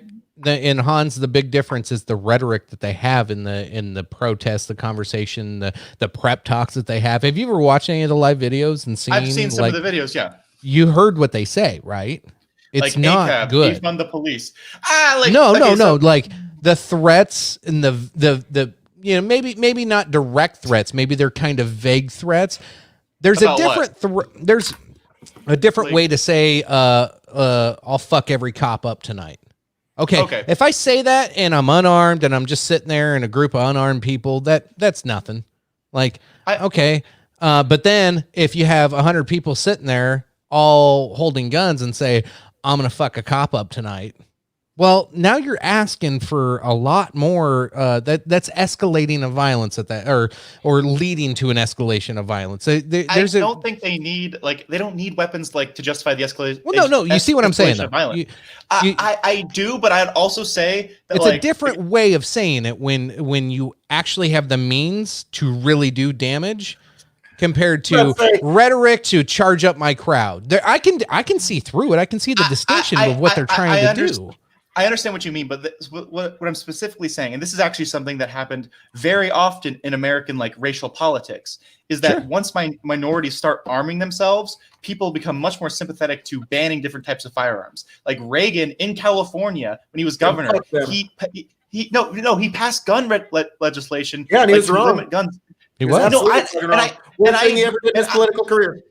No, but I agree with you. I understand that. But what I'm saying is there is certain cultural context about minorities having guns that we do not provide towards white people. Those lockdown protests, like those people that were mad about that, 99.9% white, and they were all screaming at the cops and getting in their face, and there wasn't a problem. But how many times have we all seen justification for the murder of people saying, "Oh, I thought they had a gun," or "He might have had a gun," or "He might have had a knife." You're talking about protest versus police altercation. Those are two entirely different social dynamics. I'm saying both. There have been BLM protests that do have they are exercising their Second Amendment. They have ARs, AKs, SKSs, shotguns. They're walking down the street and they're in all, militia regalia, however you want to call it, and they're all decked out. They got the chest rigs, everything, and people yelled at each other, but that was the long and short of it. So it has happened, and that's what I love about this country. Is this is one of those interesting points where the First and Second Amendment intersect, and I got no problem with any group that wants to do it, so long as they do so. The ends are ultimately peaceful. That's all I really care. And I understand that you. I get there's potential for violence. There's potential, but if we want to say that we value freedom, we have to start actually trusting people with the freedoms that they have at some point. So that's I get what you mean. But a lot of these bigger movements specifically are messy. They're never perfect. No perfect large movement in this nation has been perfectly peaceful. Like the social movements, right? So what I'm asking is for you guys, is there a line where you stop accepting something as legitimate based on the violence you've seen, right? Because there's a lot of fucking property damage during MLK's peaceful marches for the civil rights era, right? There was a ton of fucking property damage, and a lot of white people were very nervous about that shit. So what I'm saying is, if you support the spirit of the movement, right? They're mad about specific injustice done to them by the state on a specific minority in our population, right? And if we agree that that's a problem, you don't have to I don't 100% sign on to their methods. I don't like riots. Okay, I don't think any. The smallest majority of people, the smallest percentage of people like riots. But I can see what the larger but what I'm saying is, we can see what the larger movement is doing, and if we are willing to, and again, this is more of a question for you guys specifically because I know you're more moderate on this than I am. If you're willing to say that there's a few bad apples in terms of police officers that need to be fixed, right? Then I think you should agree with me and say there are a few there are a few malign actors inside a much larger protest movement. Again, it was 93% peaceful, right? So 93%, that is the vast, overwhelming fucking majority, very right? Weird number. That's a very weird. That Well, that means damn near 1 out of every 10 is not peaceful. That's actually not a very good statistic at all. Like that means damn near 1 out of 10 is fucking like when you're saying 93% are peaceful, you say damn near 1 out of every 10 people are actually it's closer to 1 out of 20. It's closer to 1 out of 20. Well, even better. That doesn't make it all that much better. That is one out of every 20 is violent. Is that the hill you're going to fight and die on? 1 out of every 20 is violent. Yes. So come on, man. Because then what I'm saying is, are you willing to disavow the other 19? The other 19 are enabling them at this point. The other 19 are enabling them. They are not. If they know they're showing up and there's going to be violence, they know if they know that there's going to be destruction that night, then they're absolutely enabling them. If there's one asshole, the other 19 enable them. If there's one asshole with a brick out of 20 people, and I have seen protesters stop people who are doing rampant property damage. I've seen it. Like there are videos of that as well. I've also seen protesters help it. But you can agree that the vast overwhelming majority, 1 of 20 or 1 of 15, whatever the fuck you want to say, are. It's not like that's not how like division works. Pretty close. So but specifically, are you willing to disavow the other 19 protests? Like if there's 19 good protests and then one protest fucks it up. Are you willing to say, knowing that there's going to be destruction and they're just going to allow it? That's not what I'm asking. And the other 19 are assholes. They're fucking assholes. There's no other way to just. So you wouldn't have supported the Civil Rights Act. You wouldn't have supported that because there were like violence then as well. If you think a movement has to be perfect, I support the legislation. I don't support any individuals that are initiating the use of force. It's just not going to happen. Do you support the I'm other going to support legislation, but that. Those are you doing? So you're doing guilt by association. Tissue there. Yeah, there is. So the other 19 protests, you're going to give them guilt by association, possibly because if they went to out peaceful. There knowing that there's going to be damage and they're enabling it and they're not going to do anything to stop it, then you're talking about 19 assholes. No, but Phil, this is of protest. 93% of protests, so not protesters. Okay, and if the other 93% are showing up knowing that there's going to be damage and they know it's going to happen and they're helping enabling it, then that's 93% of assholes. Phil, you don't understand. That's not the statistic. The statistic is 93% of protests happen and they're completely peaceful. 93%.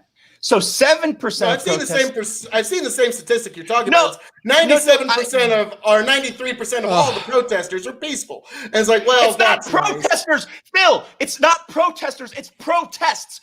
The overall movement, the overall event is peaceful. So if someone goes to a peaceful protest and it's peaceful as fuck, and then so you got a damn near 1 out of 10 chance of it being a not peaceful protest. So what, that's some shit gambling odds. I wouldn't take those odds. No, man. that's not the same thing. So then what I'm saying is you're willing to condemn a movement where 19 out of 20 are completely peaceful events, gatherings of thousands of people. If they're enabling them, then yeah, they're assholes. They're not enabling them. All right, this is going. Are you saying this is going nowhere? Do you understand? You guys understand? Going nowhere. Going nowhere. You don't get it. You really I don't think you understand how. No, I get it perfectly. No, you don't. It's going nowhere. Stop. All right. These people are capable of being assholes. How this works? Mute buttons are out. All right. I did it. Welcome back to the Dog and Chicken Show. Jesus fucking Christ. Holy shit. It was good back and forth. It was fun. Well, holy shit. Let's get back on track. We almost caught up on comments. I'm unmuting you fellas. No, we didn't. We almost did, and then eight more dropped in, and then I lost track. So I apologize, folks. We're gonna try to get through these comments real fast because the whole point is hold the fucking phone, Jesus. The whole point of getting through these was so we could actually talk about the main topic of the night, which is the Supreme Court. Okay, we're fucking an hour and a half in, and we haven't even fucking mentioned it. Jesus Christ. I gotta work tomorrow, fuckers. I need some. I'm gonna grab more water before we start this. I'll be right back. Okay, sounds good. We'll buzz through. And folks, if I skip over your comments, I'm so sorry. It's just there's too many of them to go through between the 3 different streams. And welcome anybody on from Twitch. Let's roll. Yeah, let's roll. Oh Jesus, where were we here? So we just ended with Urasamas, I believe. Is that right? I think. Was that Sure. Let's just pick one and go. All right. Phil, would you be Trump 2.0? Can you give me a yard sign? I like that. Flattery will get you nowhere, miss. Flattery will get you nowhere. Yeah, Trump well. But Matt wants a 2.0. yard sign, so he's willing to support you. Give me a yard.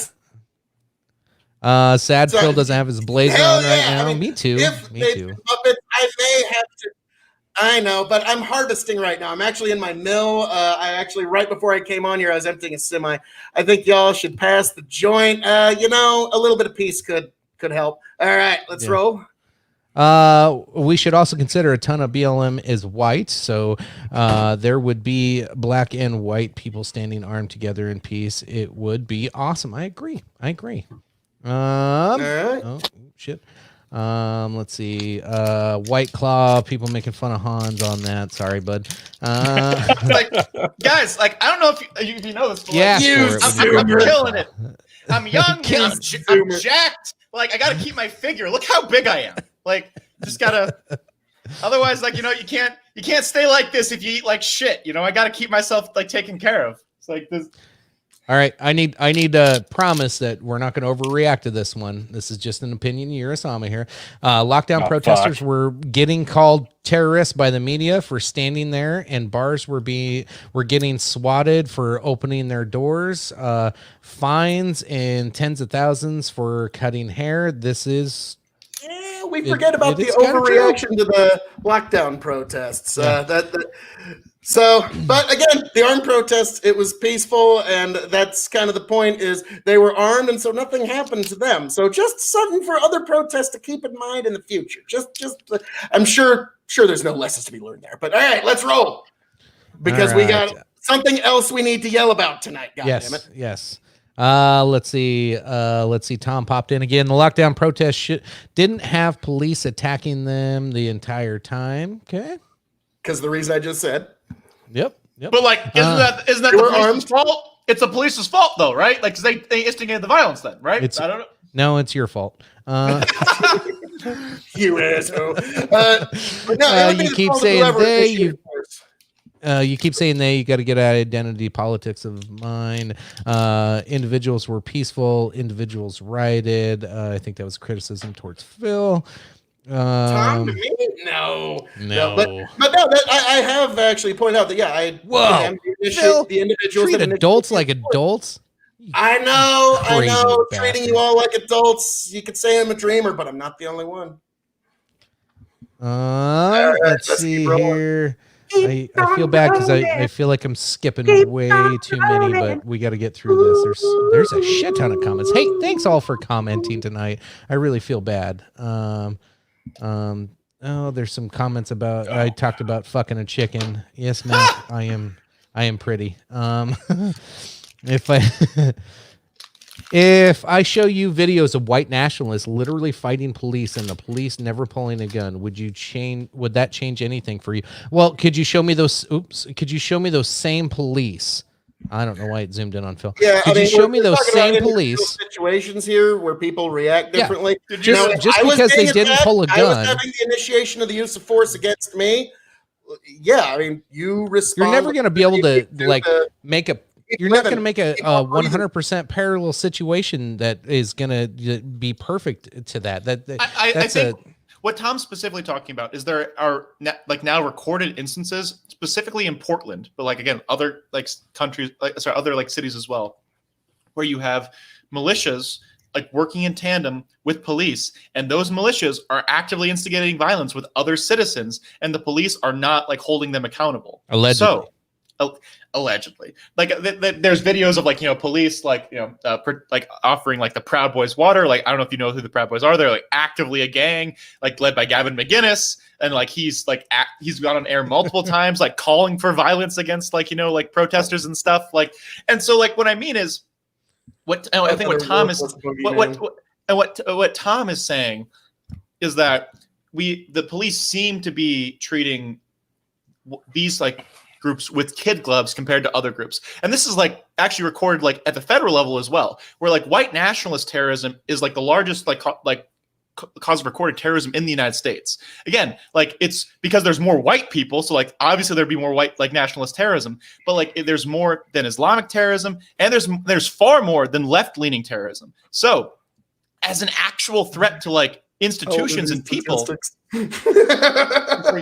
mean, if you want to kill the BLM like movement like a terrorist organization, like I think you're crazy. But what I'm saying is like, well, there's folks in Antifa that are definitely getting close there, like that dude in Portland who just lied in wait to shoot that Patriot Prayer dude. Like that was fucking crazy. You mean like the liquor member? He got some pretty. Who did nothing wrong and had somebody laying in wait. So him being a militia member doesn't mean a death sentence. So yeah, that's. Justifying it because he was a militia member, supposedly, allegedly. I'm not just okay. You can't say he's a member of Patriot Prayer and then immediately in the next sentence say, "Oh, he's allegedly a member," and that's why that's a problem. I'm saying, well, you said it was a militia. Is Patriot Prayer a militia member? And yes, and then you didn't let me finish my point. It seems that these white like nationalist militia groups are you in Patriot Prayer? Like that's actually really disappointing. But like so what I'm specifically mean is it seems like the police departments in these cities are much more okay with the violence perpetrated by white nationalist groups, and they're like even in some cases working in tandem with them. And like that was shown in Kenosha. Like I'm not talking about like the Kenosha shooting, but we have evidences that they were working with the police department. So what I'm saying is, nationalist group was working with the police department. Sorry, a militia. If you want, like, if we super okay, militias are white nationalists by like. You can't just say all militias are saying they're white nationalists by definition. What I'm saying is, random militias are being deputized and used by police against people, and they're given a huge amount of like leeway and justification. So, I think that person going into like a situation and making it I'm just going to pop up comments as we're talking. Again, I don't like the concept of the police allying with or bringing in like different like random people who again have even less training than police. Like we already talked about like the training problem with like American cops. These people have less training, like in terms of de-escalation and shit. So I like how you said they don't. It depends whether they call themselves a militia or we were talking about. Well, they didn't describe themselves as that, and then Tom popped up this. No one belongs to Black Lives Matter. So, I mean, there are like active like militia like Facebook groups. Like no, seriously, people will say, "Hey, like this is our group, and we are going to like go to City X," and like that is recorded. But you said it was white nationalists were working with the police, and I just wanted to give a little pushback on that. The Proud Boys are absolutely white nationalists. The Proud Boys are absolutely fucking white nationalists. If you disagree with that, I can show you a ton of like videos and tweets from. I don't crazy. Okay, so then you agree that that's. But are the Proud Boys white nationalists working with people in Kenosha? Because that's what you were saying was white nationalists were working with the police in Kenosha, and I wanted to offer some pushback on that because really, if we're talking militias, that's the different cookie and pie. Okay, so then I can agree to you, like with you, that I cannot confirm with 100%. No, just end it there. No, this is important. I agree with 100% that the militia or like the people in Kenosha that were working with police that were not police members, like I cannot confirm they're white nationalists, but we also can. You and I, Phil, can agree and confirm that Gavin McInnes and the Proud Boys are white nationalists, and they're also irrelevant. They're like, they've worked there's not these tens of thousands of Proud Boys everywhere. Here you go. Saying that there's only like a couple hundred like white this is just a boogeyman. Like they're irrelevant. So here you go. Brendan Roy says Hans doesn't know Gavin is no longer involved with Proud Boys. He's actually denounced them and moved away. Oh wow, you made a hate violent group and then you come back and say, "Oh guys, I'm not with that anymore." Like I'm so sorry that happened. I just made like a violent white mob and told them to go kill people. Have you researched Gavin McInnes since he's left then? Oh, so not like how recently? Not since he left. The last time I read up on him was like 6 months ago. So Proud Boys still props him up as kind of like they're like, oh, he's our founder and our like, but he really has nothing to do with it. He condemns any of the violence and he's still friends with some of the guys, but he doesn't. He doesn't show up to any of their shit. He doesn't. if you're still friends, and then like literally I can show clips like 2-3 years ago of him saying like, I want you to punch people, I want you to cause like a ruckus, I want you to hit people. Like he said I think it was like Ann Coulter. She was like, I'm happy that you exist. What's the path of redemption for somebody like that then? Is there no path of redemption when somebody says something stupid? I think he should I would say he should disavow white nationalist violence, and I think he should apologize for like contributing to the creation of a group like that. I don't think he's done that. What if he already says, like, what white national violence was he like? He was trying to come out against Antifa, if I'm not mistaken. It right? had nothing to do with race. So I would say when did he leave the Proud Boys? And then I would say he's against Antifa like violence. Again, I'm also against violence. Like as a general rule, I don't like it. I really think Gavin. Like I don't want to pick a side. I don't want to defend him because I don't want to be called a white nationalist. I will go to the fucking mat that he's a bad dude who started literally a group that's like instigates violence with other people. And like, I don't think that's okay. And again, like if he's like sorry about it now, I would like to see that stuff. I would like to see it. I think there's too much. Malcolm like I'm X sure was there bad. were. I think there were some bad actors. I don't really give a shit about Gavin in particular. I'm just curious. I'm more curious about the method. I'm more curious about the I principle. think we're all afraid of the actual- fucking Is there boogeyman. hang on. Is there an actual path to redemption for Yes. a guy like Gavin McInnes? Yes. No, there's And, not. okay, for No, a guy like I have talked like with like former neo-Nazis. Like I there's an absolute path to redemption for these kinds of people. Nazis. Like I've never seen a Nazi in my life, but There's everybody thinks fucking they're Nazis everywhere, Phil. What are you talking about? There's Where okay, the guys. fuck did we There's leave a off? resurgence of white nationalist violence in the country, like over the last couple of years. Like I don't have the stats for this year because the year hasn't ended yet, but I can tell you that there is a statistical relevance in that rising up. So there are neo-Nazis. Like I don't know how to help. Like just because you have not met one in the town that you're in, I've met sorry. racists. I've just never met an actual I'm not saying neo-Nazi. you're racist. I'm No, not I'm saying just saying you're I've racist. met some. I've met All some right. actual full-blown racists. I've just never met an actual neo-Nazi. So I'm just, Oh my god. I'm sorry. I'm sorry to get off on a bird walk there. I'm just like because Tom's talked about All this right. too, and I'm like, where? All right. I don't want to fucking Come on. own a Nazi. Where's these I'm- Nazis? Back to the comments. Yeah, I'm done with the comments. Let's just wash our hands of this. Let's start over. We're never gonna catch up on here. There's the a way big we're going. thing to get on, folks. Chicken. There's a big topic here, shall we? There is a big topic, of course. We all know Ruth Bader Ginsburg, bless her heart, soul, and everything she's done for this country. Rest in peace, ma'am. But now we have a vacancy. How the fuck did Trump get so lucky to have 3 vacancies in one term? Bill Clinton had Holy 2 in his whole shit! presidency. So yeah, this is big. This is crazy. Now, Hans, before we get into it, I'm curious, what's your take on all of this? I want to give you the floor first. Give your ideas good credence before we give any reply.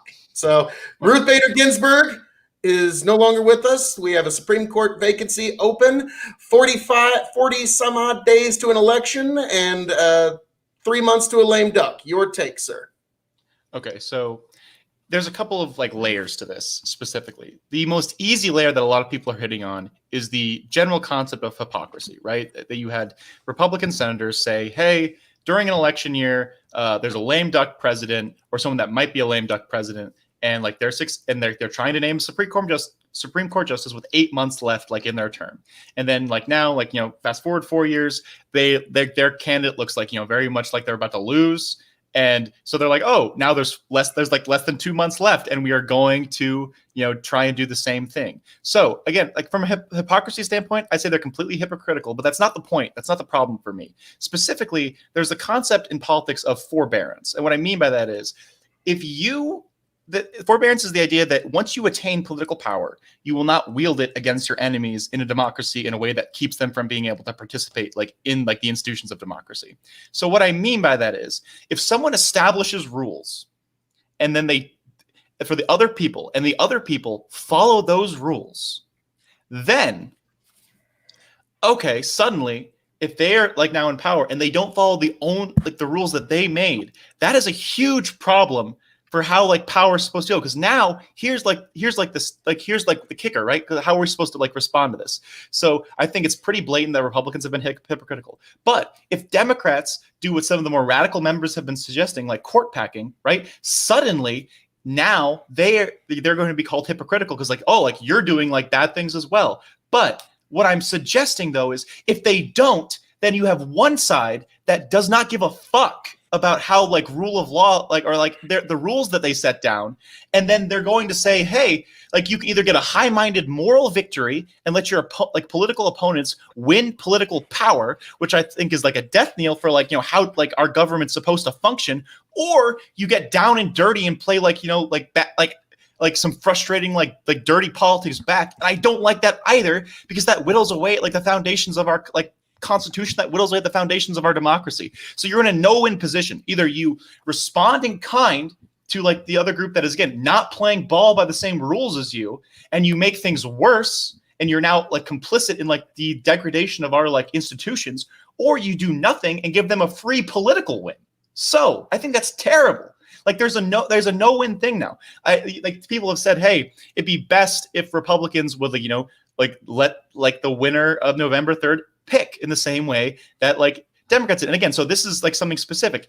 If they had let Merrick Garland have a hearing and then they voted him down, that is one thing, because it lets them like activate the institutions of power, and then they just say, oh, we're not letting you through. But they didn't even give him a hearing. They didn't even let him like make his case as to why he's justified to be a Supreme Court justice. So what that tells me then, if Republicans are just willing to play power politics when it suits them and like make rules when it suits them otherwise, and the Democrats don't do the same game, they're going to lose institutionally every single time. And I don't like that, because I agree with the Democrats more politically than I do with the Republicans. But I also think it's bad for like our country as a whole if one party is playing by a different set of political rules than the other one. So what I'm suggesting then is, again, we're in a no-win situation, right? The only thing that can turn this from a no-win situation is if enough Republican senators remember exactly what they said 4 years ago and say, hey, we're going to wait till after the election.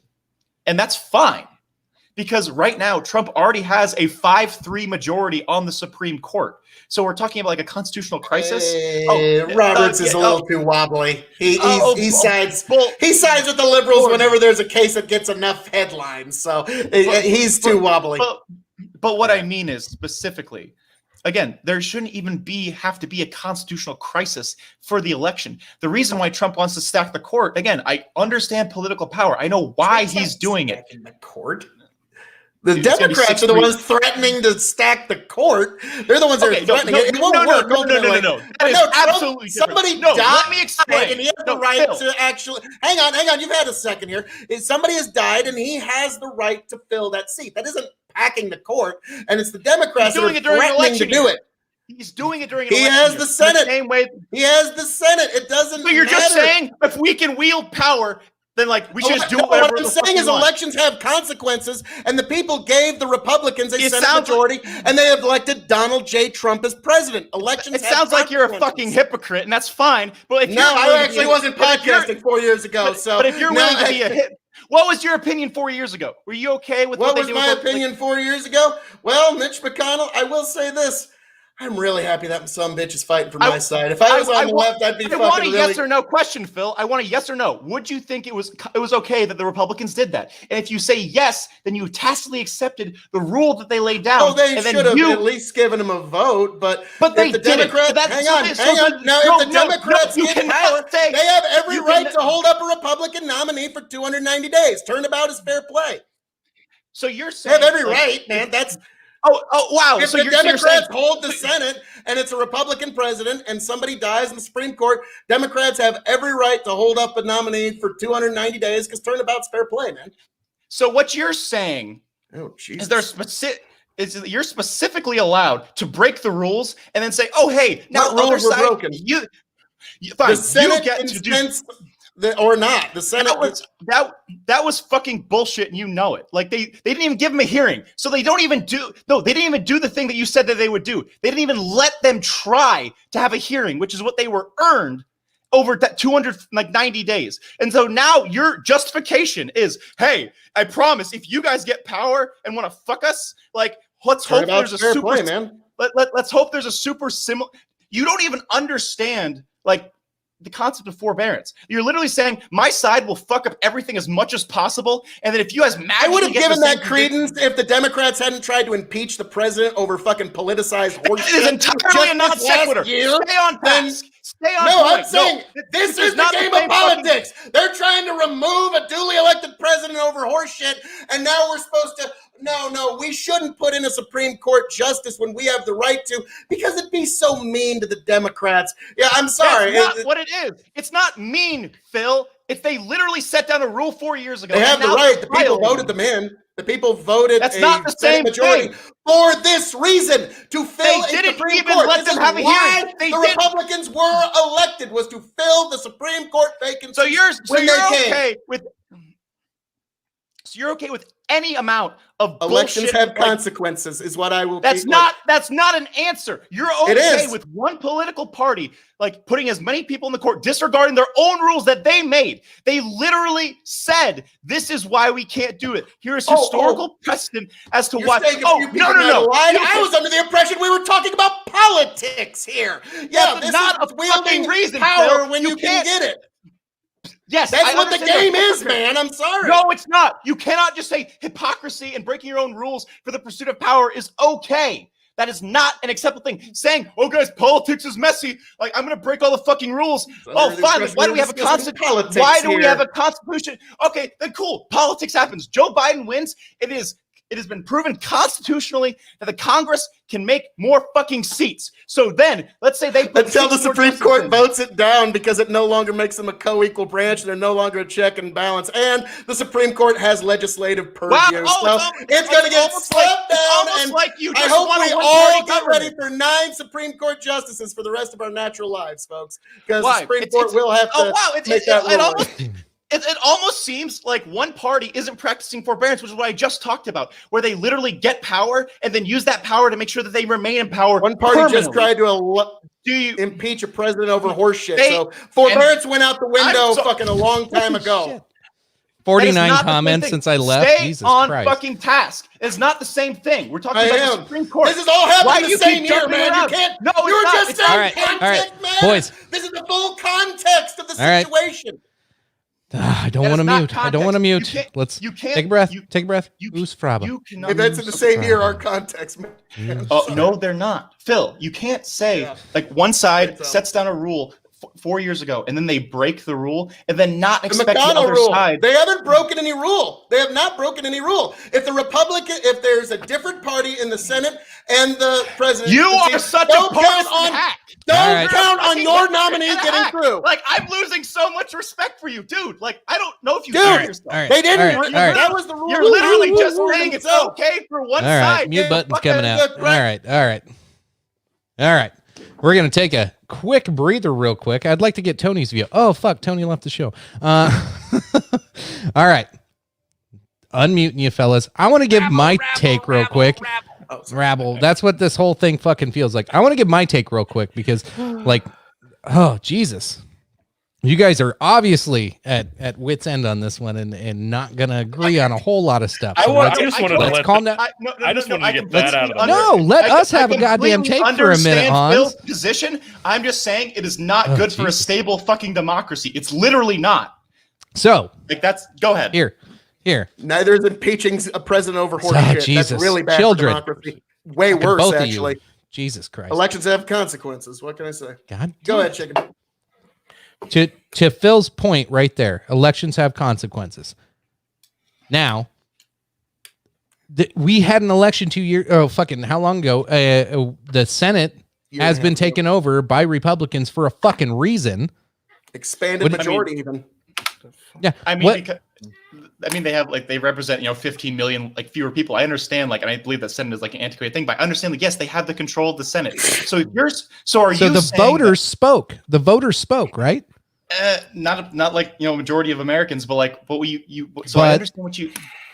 The ones that Oh, and then okay, so then the majority of the House spoke that Donald Trump should be impeached. So Phil's okay with that, right? Like that's your argument. Like you can accept that as well. Because So- the Senate has to also consent. and it was then, partisan politics on that one, and Elections have that's partisan why. politics on the Supreme Swap Court. those two You- around.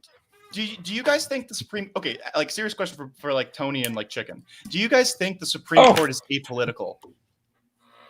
It's become. I think it's impossible for it not to be. Not anymore. Yeah, you're right. It's always been political. It's always political. Like there have constantly been fights over this all the fucking time. Like at the beginning of the country, like John Adams like tried to reduce the number of justices so that Jefferson couldn't put like justices in. Jefferson changed the number back. Like you had like Andrew Jackson, like people changed the court justices for political purposes. The court's always political. So what I'm saying is this is a huge political power grab that has been done. And again, I don't like there's tons of different different ceremonies and like bullshit that keeps our decorum, that keeps our democracy like stable, right? I think we've been shown somewhat during this presidency that you can do a lot of what you want, and really things like holding the guardrails of our country together was really just a lot of goodwill between people. And if you look at say how you're supposed to respond to that, if it's not directly written, thank you, Brendan, you're right. Like we started with 6, then went down to 5, then went up to 6 again. It was like 7, then 9, then 10. Yep. But even Ruth Bader Ginsburg said in her analysis that if you try to add more justices, then that will totally destroy the impartiality of the court, and it's no longer a co-equal branch. Yeah, so what are you going to do when it turns into 100 justices? But the vote down the court packing, they will have no choice. It's already Phil. It's already. And do you think that the 5 justices of the Supreme Court that are conservative are going to agree with my analysis or the idea that we should allow court packing? What do you think is going to be more likely here, Hans? I think that there's already been a political power play, and there was a political power play in 2016 to make sure that there was a Republican stacked court currently. Like if Trump gets to the point, we're looking at a 6-3 court. Like 5-4. Seriously. Okay. For the Second Amendment cases, definitely. John Roberts straight up said he's not going to be expanding any gun rights. So if we want any expansion of gun rights at the court, we have to do it without Roberts. So it's going to be 5-4. Wow. So that's still enough to win. Holy shit. It's almost like now there is a. Now you know why we're voting for Republicans in the Senate, because these are the things that we want. I don't think you understand. I think you like.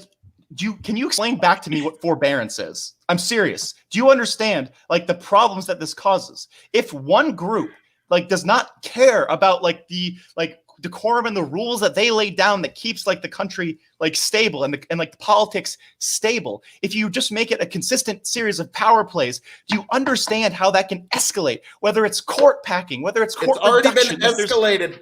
We've had a president that was damn near removed over horse shit, dude. Decorum and all that shit went out the window a long time ago, man. And I don't know how to bring it back, but it's not here. Oh my. Yes, it is. It really is. You imagine how easy it is. Imagine how easy it is. Like turn this into a debate show. Give the Democrats everything they want, and then we'll have our forbearance. Not everything they want. Do you know who Merrick Garland was? He was the most milquetoast, mild court pick ever. Absolutely. Do you know how to take turns? No, I'm just correcting the record. So what I'm saying is, I'm my 4-year-old. I never even got to finish a thought, and you fucking guys just if like. Obama wanted that slot filled, he needed to nominate somebody that was more palatable to the Senate, that was Republican majority. A little bit of fucking compromise here, but that ain't gonna happen. Because leftist judges never fucking cross the line. Trigger warning. You always see the leftist judges never cross the line over to the other side. Liberals get what they want out of their justices. It's only the conservative justices that ever cross over. What? Do you understand corporate power at all in this country? Neil Gorsuch just crossed over. Rename the show to Trigger. For the Oklahoma decision. Brett Kavanaugh just crossed over with the liberal justices on a pro-life, pro-choice decision. Ruth Bader Ginsburg was one of the most reliable liberal justices. On social issues, not on economics, not on like economic mergers, not on monopoly power. If you're saying yes, that the country, like the justices constantly stand up for like liberal civil rights, I don't know, what ones do you want to take back? Do you want to take back gay marriage? Do you want to take back, like the Civil Rights Act? Like, do you think like, all these social liberal justices, like, fuck, they already struck down that it's unconstitutional, and I can explain to you why the individual mandate is unconstitutional. I don't think you can. You just don't like it. Like, it's not the same thing. Like, cost me my insurance when my daughter went to the hospital because it wasn't ACA compliant. So fuck the Affordable Care Act. So, Wow, sorry, it's- my it- personal I story understand. aside. Yeah, I understand, and I see there's a lot of problems with the Okay, Affordable okay, Care Act. let's take that. Let's start there because I Okay. we're getting lost in weeds on all kinds of shit. Okay. Oh, I don't even know why we'd start there. We're supposed to start with whether we're fucking gonna Supreme Court. nominate somebody or not. So Oh, let's they're gonna start with nominate Tony. Oh yeah, that Let's- whole thing. Oh yeah, Yeah. that's why the Republicans are in the office. I'm now. going They to are Tony, nominate Phil. him. The, Shut up, Phil. The I'm going to donors Tony. won't give money if they don't. Tony, what are your thoughts? We haven't heard from you in like an hour and a half. Curious. I forgot how to talk. I was over here playing with Snapchat filters, turning you guys into girls and making us all bald. I was Yeah, wondering. I check- saw you playing on your if you- phone there for a little bit. I was like, if you what the check fuck is he Messenger doing? chat, if you check the messenger chat, there's a bunch of great pictures of us all. It's going to be great. We can address that in the post show though. I guess my I biggest never thing did is like get to you finish guys. the point, but let me have the mic after two. We've never even talked, Phil. So hold the hell There on. hasn't been a fucking point. We never even got a jumping off point. That's the point. You guys were just so ready to fucking like go 10 rounds over 20 different rounds of fucking points, but we never got the round one. My thing is, why is anybody, I don't know if you guys are specifically trying to sound like this or not, but why is anybody acting like this is anything but a political move? Because it's and Hans kind of alluded to this, but this is just another piece of the chess game. Like it depends on who's in the White House. It depends who has Senate majority and all that. It's always going to be politically fueled. It has nothing to do with the good of America. It does not matter who's in power. It doesn't matter if the right or the left is in power or who's in charge of which branch of government at the time. This is always going to be fueled to gain more power down the line and keep power for as long as you can possibly keep it. That's always the goal. The goal is not to better our interests or shape the country for a better tomorrow. The goal is always going to be to get the power and keep the power for as long as you can have it. It's like a game of keep away. How long can I hold on to the fucking ball before the other side gets it back? That's the goal here. There's no there's no because brighter we're tomorrow. We're in a.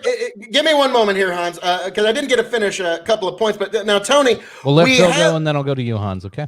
we are, as I've said, why are we doing this keep away game? Because we are in the middle of, call it what you will, the cold civil war, a culture war, whatever you want to call it, where the spoils of which are greater than the spoils of the battle of any war in history. So that's why people are taking this very, very seriously. Now, to a point I wasn't able to complete a little earlier, in our American history, we've had 29 different instances where a Supreme Court justice came up on an election year where a vacancy came up. Of those times, 19 times the Senate and the president were of the same party, and of that time, 17 times the justice was confirmed. On the other side, where you have the Senate and presidency are of different parties, that was 10 instances, and of that, only 2 have ever been confirmed. So if you're the president and you don't hold the Senate, sorry, don't count on your Supreme Court nominee getting nominated if it's your last year. That's just the way it is. And this isn't necessarily Trump's last year. He could very well get reelected. And if he does, this all goes away. It doesn't even matter if the Senate stays Republican or not. The Senate can say, well, the people have spoken. Donald Trump is our president, and we are going to move forward with Donald Trump's nominee. And so, again, what's that? Then why doesn't he wait? In case the election ends up going to the Supreme Court, which it probably will, and I wouldn't want to leave it to Roberts either. Because he's going to force it to the Supreme Court because he's not going to accept any votes after. Oh, you think Biden's not going to hold on bring hold on injunctions? before you start the debate. Yeah, there's going to be injunctions all on all the swing states. Get ready for let that. Me respond. Let me respond. Yeah, to Tony. respond, please, Hans. So, Tony, I understand what you mean in terms of everything is like a political power grab. And I totally get that this is also a political power grab. But what I'm suggesting is there's a difference in a game of ball where if you have the ball, you get to make the rules. So there's something in like in politics called forbearance. And the idea is if you get power, you do not use that power to like destroy your opponent's chance in a democracy of beating you, right? So the problem with this is, like, in a lot of ways, again, like, I don't like that the Supreme Court is so important. I think Congress should legislate a lot more and having a lot more like power in terms of like what they're doing, because they're not really wielding power at all. Like I've read a lot of history of Congress, and like right now our Congress is a bunch of like namby-pamby little bitches. But like what I'm suggesting is Yes.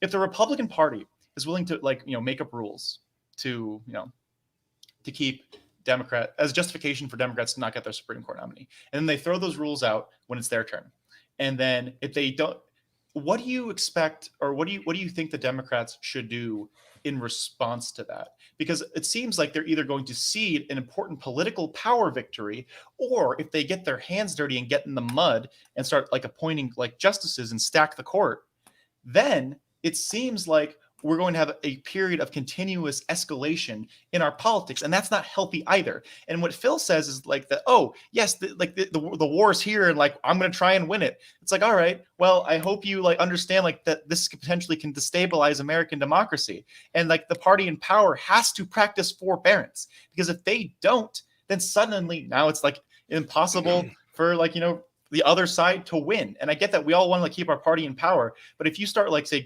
they already did this. They stripped the Civil Rights Act, like where they're like, oh, like we don't need this anymore. Like if you start making In these California, decisions, or if you start saying, hey, like we're going to like, you know, do another decision and like rule like, you know, like gay marriage illegal and all sorts of like bullshit like that. Like what I'm suggesting is that it seems that this is a dangerous precedent to set, because what they're saying is we are going to play dirty politics, and like this is Phil's politics, and I understand what they mean. He's like, I want them to like do their work for me. So then what I'm saying is if he does what that, I voted for him for, to fill the Supreme Court.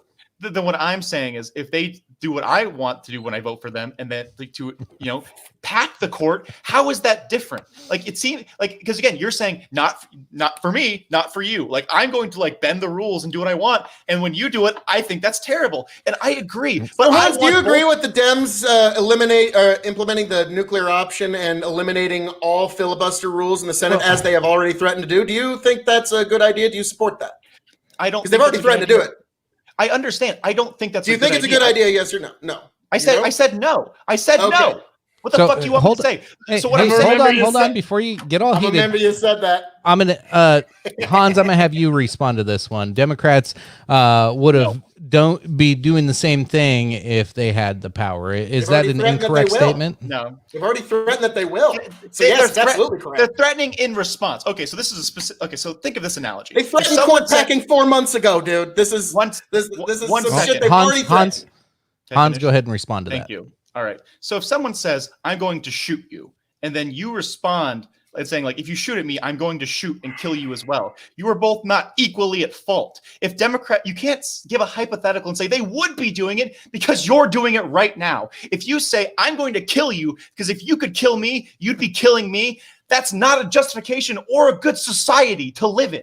That is unacceptable. Democrats already threatened that 4 months politics, ago. So they're bro. the people that had started that initiation. If you say you're going to shoot me and kill me, my response is not going to be, if you shoot and kill me, I will shoot and kill you back. Well, yeah, the Democrats have already shot the hostage, so to speak, because they've already said we're going to pack the courts, we're going to fucking destroy the nuclear option. The minute we get the power, we're going to do it. All right. Republicans are trying to do it right now. They've already threatened to do it the minute they get the power. There is Go out and vote. Don't let them get it. Do you understand? Okay. No, wait, Chicken, 1 second. Do you understand the difference between actively doing something and then threatening to do something if someone does that? If person 1 threatens to do action A, and then person 2 says, I will do action B if person 1 does action A, you cannot say that's equally bad because one side is initiating the violence. Do you not understand that?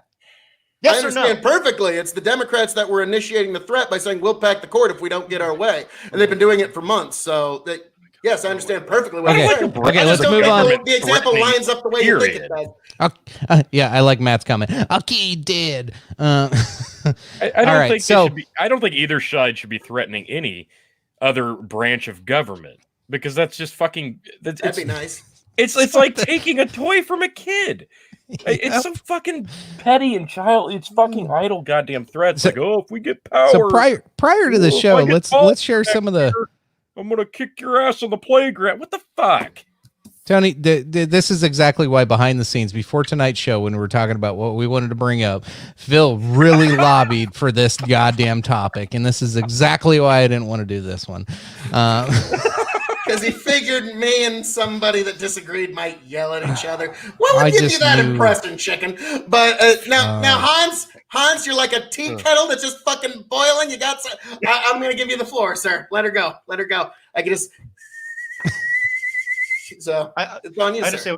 I understand what you mean. So again, I think that's the problem, is that we have the potential for like a dangerous precedent. So Phil, what I want is neither side to do either of those things. I don't want Democrats to court pack, and I don't want Republicans to slam through a justice with 45 days left. So what I'm suggesting then, if one side hits the nuclear button, this is like Cold War Soviet shit, right? Like one side says like is going to hit the button, and then the other side is going to respond by hitting the button. Democrats will not pack the court if like the Republicans don't try and squeeze through a justice right now. So what I'm saying is the impetus right now is on the Republicans to practice forbearance, to not like ram through a justice that normally takes 70 days and in 45 days before the election in a power grab, because what they're doing is setting a dangerous political precedent. And I understand that you think the culture, like the war is here and like you're just trying to win it. I don't want like an open political war in our country. And again, like I think it's like we already got one. No, it's not the same thing. It's not the same thing. You can't. People are in the streets. There's fire and riots in the streets. That's not the same thing. There have been riots in our nation's history through its entire fucking history, and those have been extensions of the culture war. It's not the same. Those are just extensions of the same culture war we've been having for a long time. So do you understand the implicit danger of not practicing forbearance as a political party? And do you understand that, like, is the forbearance not hypothetical as well, though? Like, no, it's entirely legitimate. It's entirely real. You're doing something in hopes that somebody will do something in the future. And again, like there's been examples in the past when George Herbert Walker Bush said, "Read my lips, no new taxes." And they forced him to add a new tax, and they were saying, "Don't worry, we're going to add some budget cuts later." The budget cuts never came. So that's kind of what I mean when you say, well, let's just hope that the other side does what we want them to do when they get power. That rarely actually happens. Now, I get what you're saying with forbearance, but now, Hans, follow me along here. It's not the same thing. The reason the Democrats are not going to tell you how much that's different. The reason they're not going to pack the courts isn't because of forbearance, and it isn't going to be because of lack of will. The reason they're not going to be able to pack the courts is because the minute that a Democrat tries to put an extra justice, there's going to be some enterprising lawyer that wants to be a Supreme Court justice someday. He's going to file an injunction against such a thing. And there's going to be a judge, and I'm pretty sure he'll be able to find one, thanks to the workings of Mitch McConnell once again, that will grant that stay. And by Jove, I think the Supreme Court's just going to have to take a look at this. Now, Hans, if you can show me an example in the last 30 years of any federal judge that has willingly given up power while remaining a federal judge, I will believe the idea that the Supreme Court will vote away their own power. But it's not going to happen. These justices, when they get judicial review of the idea of court packing, they will say, just as I am saying right now, this destroys the idea of the Supreme Court being a check and balance. We are no longer a co-equal branch if any side can just add more justices at their whim until they get a result they want. Just like wait all the decisions. So okay, so that if we're talking about like, there's no way it's going to happen. There's just not going to be court packing. It's coping by folks on the left that aren't happy with there's going to be a 5-4 Supreme Court. Go ahead, Hans.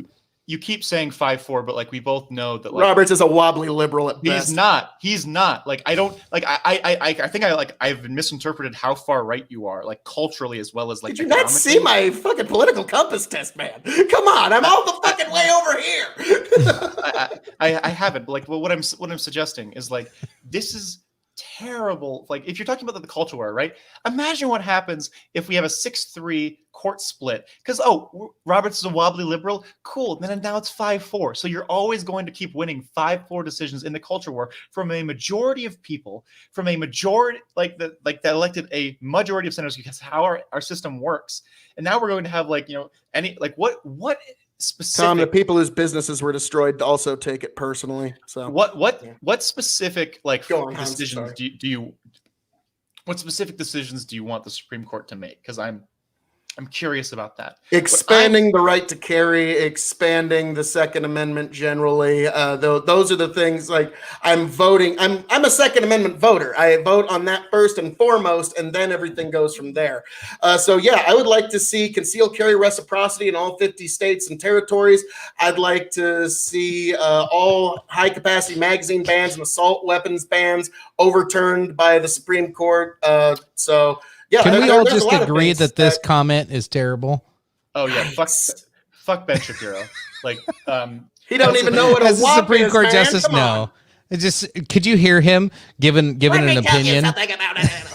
My Ben Shapiro impression and my Ted Cruz impression are pretty close. Are the same? Yeah, they're pretty. I could do them both, but nobody hypothetically will call me speaking, out on a genetic level, if I was the Supreme Court justice, hypothetically speaking, from a completely scientific standpoint, I would make a great Supreme Court justice. Female Hypothetically genitalia. speaking. The other thing that they call a vagina. Sometimes, if it gets too wet, it might be a medical condition. Just ask my wife. It's obviously a yeast infection because nobody ever gets wet. Never gets. And that's why climate change doesn't exist, because like if nothing can get wet, then there's no water rising. So that means like the world's like totally fine. For, like all the seagate, like. Yeah, that's pretty good. There's nothing quite like a dry. Like, oh man. My wife has a brewery in her vagina. She has so much yeast.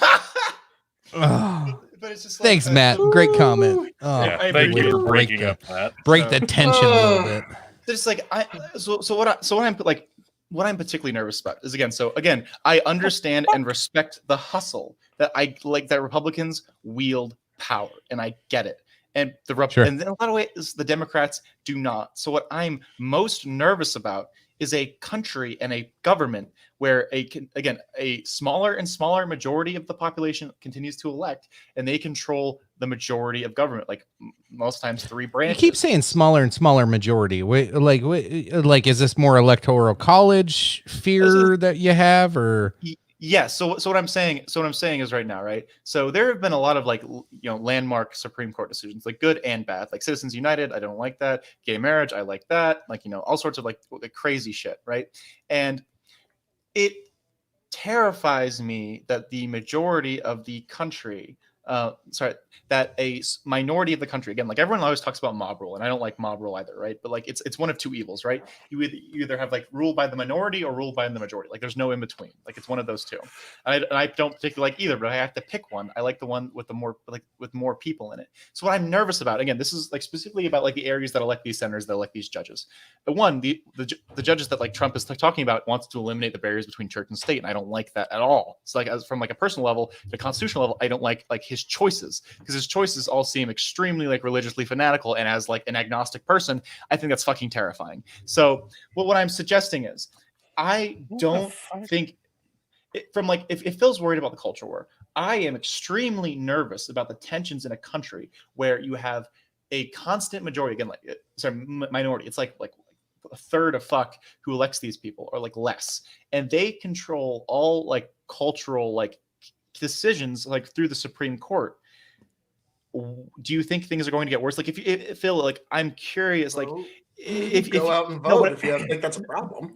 No, but what I'm saying is like the way the electoral college is built, like is that like a minority of, you can win the electoral college with 22% of the popular vote.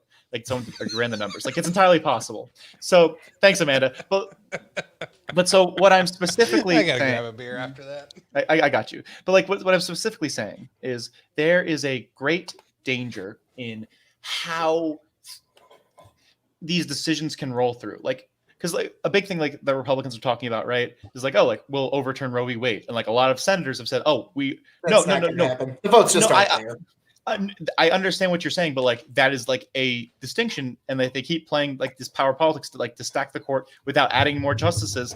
That is entirely possible. So what I'm extremely so what I'm suggesting. Really? You think that's like I don't mean to get off here. You think the current Supreme Court would overturn Roe v. Wade if it were brought to them? Well, let's assume Trump gets his nominee through, and 2021 there's some challenge to Roe v. Wade. You think they would actually overturn it? Possibly. Think about With it, right? Who? So Alito and Thomas are the only two that would definitely vote for it. You ain't getting Kavanaugh. You ain't getting Gorsuch. You sure as flying fuck ain't getting Roberts. So I don't think the votes are there. I disagree. Again, people lie in politics, and I've seen specifically people. No. I know what you mean. But you shocked Tony. He's not used to this. But when I'm trusting people how they're going to behave, the majority of Trump's nominees all have said that we want to overturn Roe v. Wade, like Tom Cotton, like Ted Cruz. I get that they're celebrity picks, but both of them are on the record saying they want to remove that. So what I'm saying is, for a lot of people, that is a huge danger. And if we're talking about cultural issues, I'm curious, as for Phil, as to what cultural issues you're so concerned about, because it seems like throughout history, the majority of the cultural issues that have been pushed and have been won have been for the majority of all of society's benefit, whether it's giving women voting rights, whether it's giving minorities voting protections to make sure that they're able to cast their votes. When you say culturally, I can give you gun rights. I don't give a fuck about guns. I really don't. I've seen a lot of very strong socialist arguments. Democrats that they've been fighting us for fucking decades. This is why we've been pushed to this point. I know I agree with what you mean, but I promise, even with the exception of Beto O'Rourke, who's a fucking idiot, right? The majority of Democrats do not want to take everyone's guns, and I will fight you to the death about whether or not a registry is forced. Whoa! I'll fight you to the death, sir. I'll argue about it, man, but I don't want to put that much into it. I can agree with you that that it's really dumb, and I really don't like how Democrats waste so much political capital on that. And as a democratic socialist, I'm totally fine with the majority of guns. I think there is constitutional gun legislation that we can put through that I don't think will affect your sensibilities much at all. But specifically, I am terrified of the prospect of a party that has been shown to exercise power in an extremely aggressive way, partisanly, to maintain their hold on power, which you have agreed happens and you're happy with, and that's why you're voting for them. At some point, those people might just win everything. And I'm not talking about they have a consistent majority. I'm saying they have a long-standing it's impossible to vote. This happened in our country before, where post Reconstruction, where black people couldn't vote, right? You had black senators and black Congress people, and all of a sudden after Reconstruction failed, there were no black people serving the South in the Senate for 100 fucking years. So what I'm suggesting now is First black congressman was a Republican. Okay. So, I'm an ass. I'm sorry. Yeah. I understand. I understand what you mean, but what I'm I think that in this specific case, it's not the controlling Planned Parenthood versus Casey replaced it, but so specifically, yeah, I didn't even think of it that way. Yeah. So what I'm specifically good point there, Ryan. Go ahead. So what I'm specifically nervous about, right, is even if you call Roberts a teetering lib, right? Do you understand the potential problems for a country where you are actively in the population minority, where you constantly win every single Supreme Court decision? Because you're going to the Supreme Court is already extremely stacked, and this is something that I actually have a problem with Ginsburg about, is that she is powerful on a lot of social issues, but her work with corporate politics is very bad.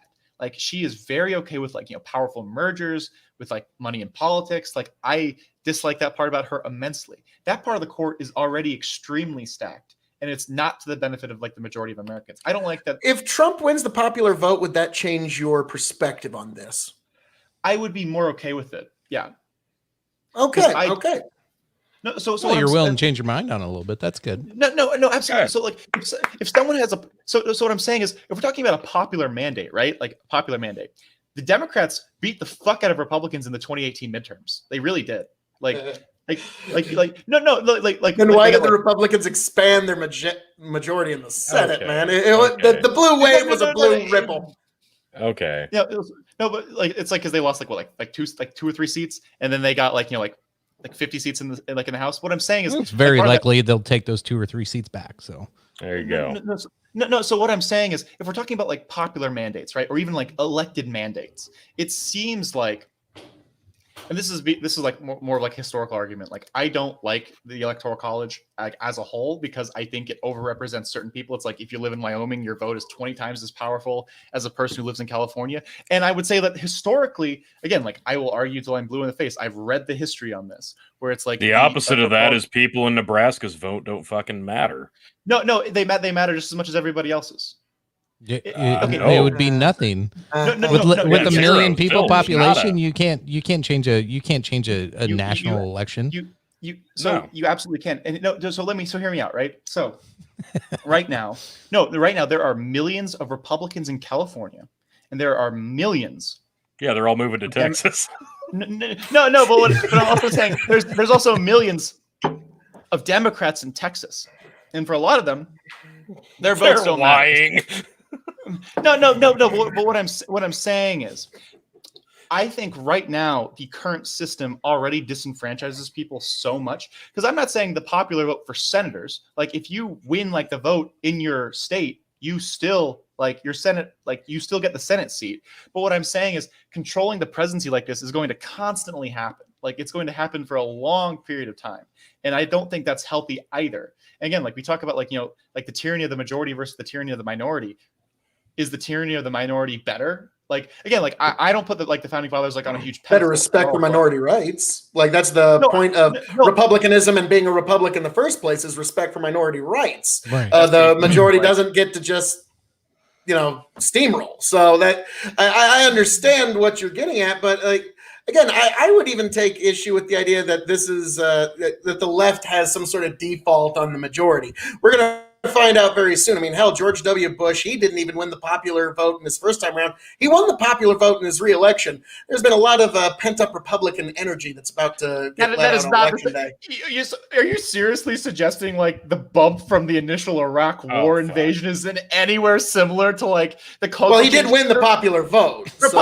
Republicans haven't won the popular vote since 2004, and they've won it like once in the last 30 fucking years. Like, I'm sorry, there's less of you. And like, I get that, like, makes you like nervous. And I'm we'll see. We shall see. But are you like 40 days away? But if you're tacitly okay with like having the minority of the country control the majority, especially when that's built on a system where it was initially, again, literally created in the courts based on majority rule in elections, because of the 5/5 compromise, like the 3/5 compromise. You remember that, right? Yep. Hang on. Wait. Oh yeah. Okay. My thing about this. What you're getting at is that the Electoral College is putting the smaller populated states on a pedestal. Is that kind of what you're alluding to? Yes. Yeah. Okay. My issue with that is the whole premise of the United States of America is that all 50 states are unique in their own way and they govern their own state. So why wouldn't individual states have an equal say in the vote as a whole, especially not just for a national, based on population numbers? That's what people don't understand about the popular vote. Like, on national the policy, popular vote is supposed to influence the Electoral College. Fine. But individual states should all have an equal say in determining who is the president of the United States of fucking America. Is that not fair? They don't. So let me explain this, right? So here, I have a little drawing for y'all. So right now, let's say this is California and this is like Wyoming, right? Not as good as Pew Pew.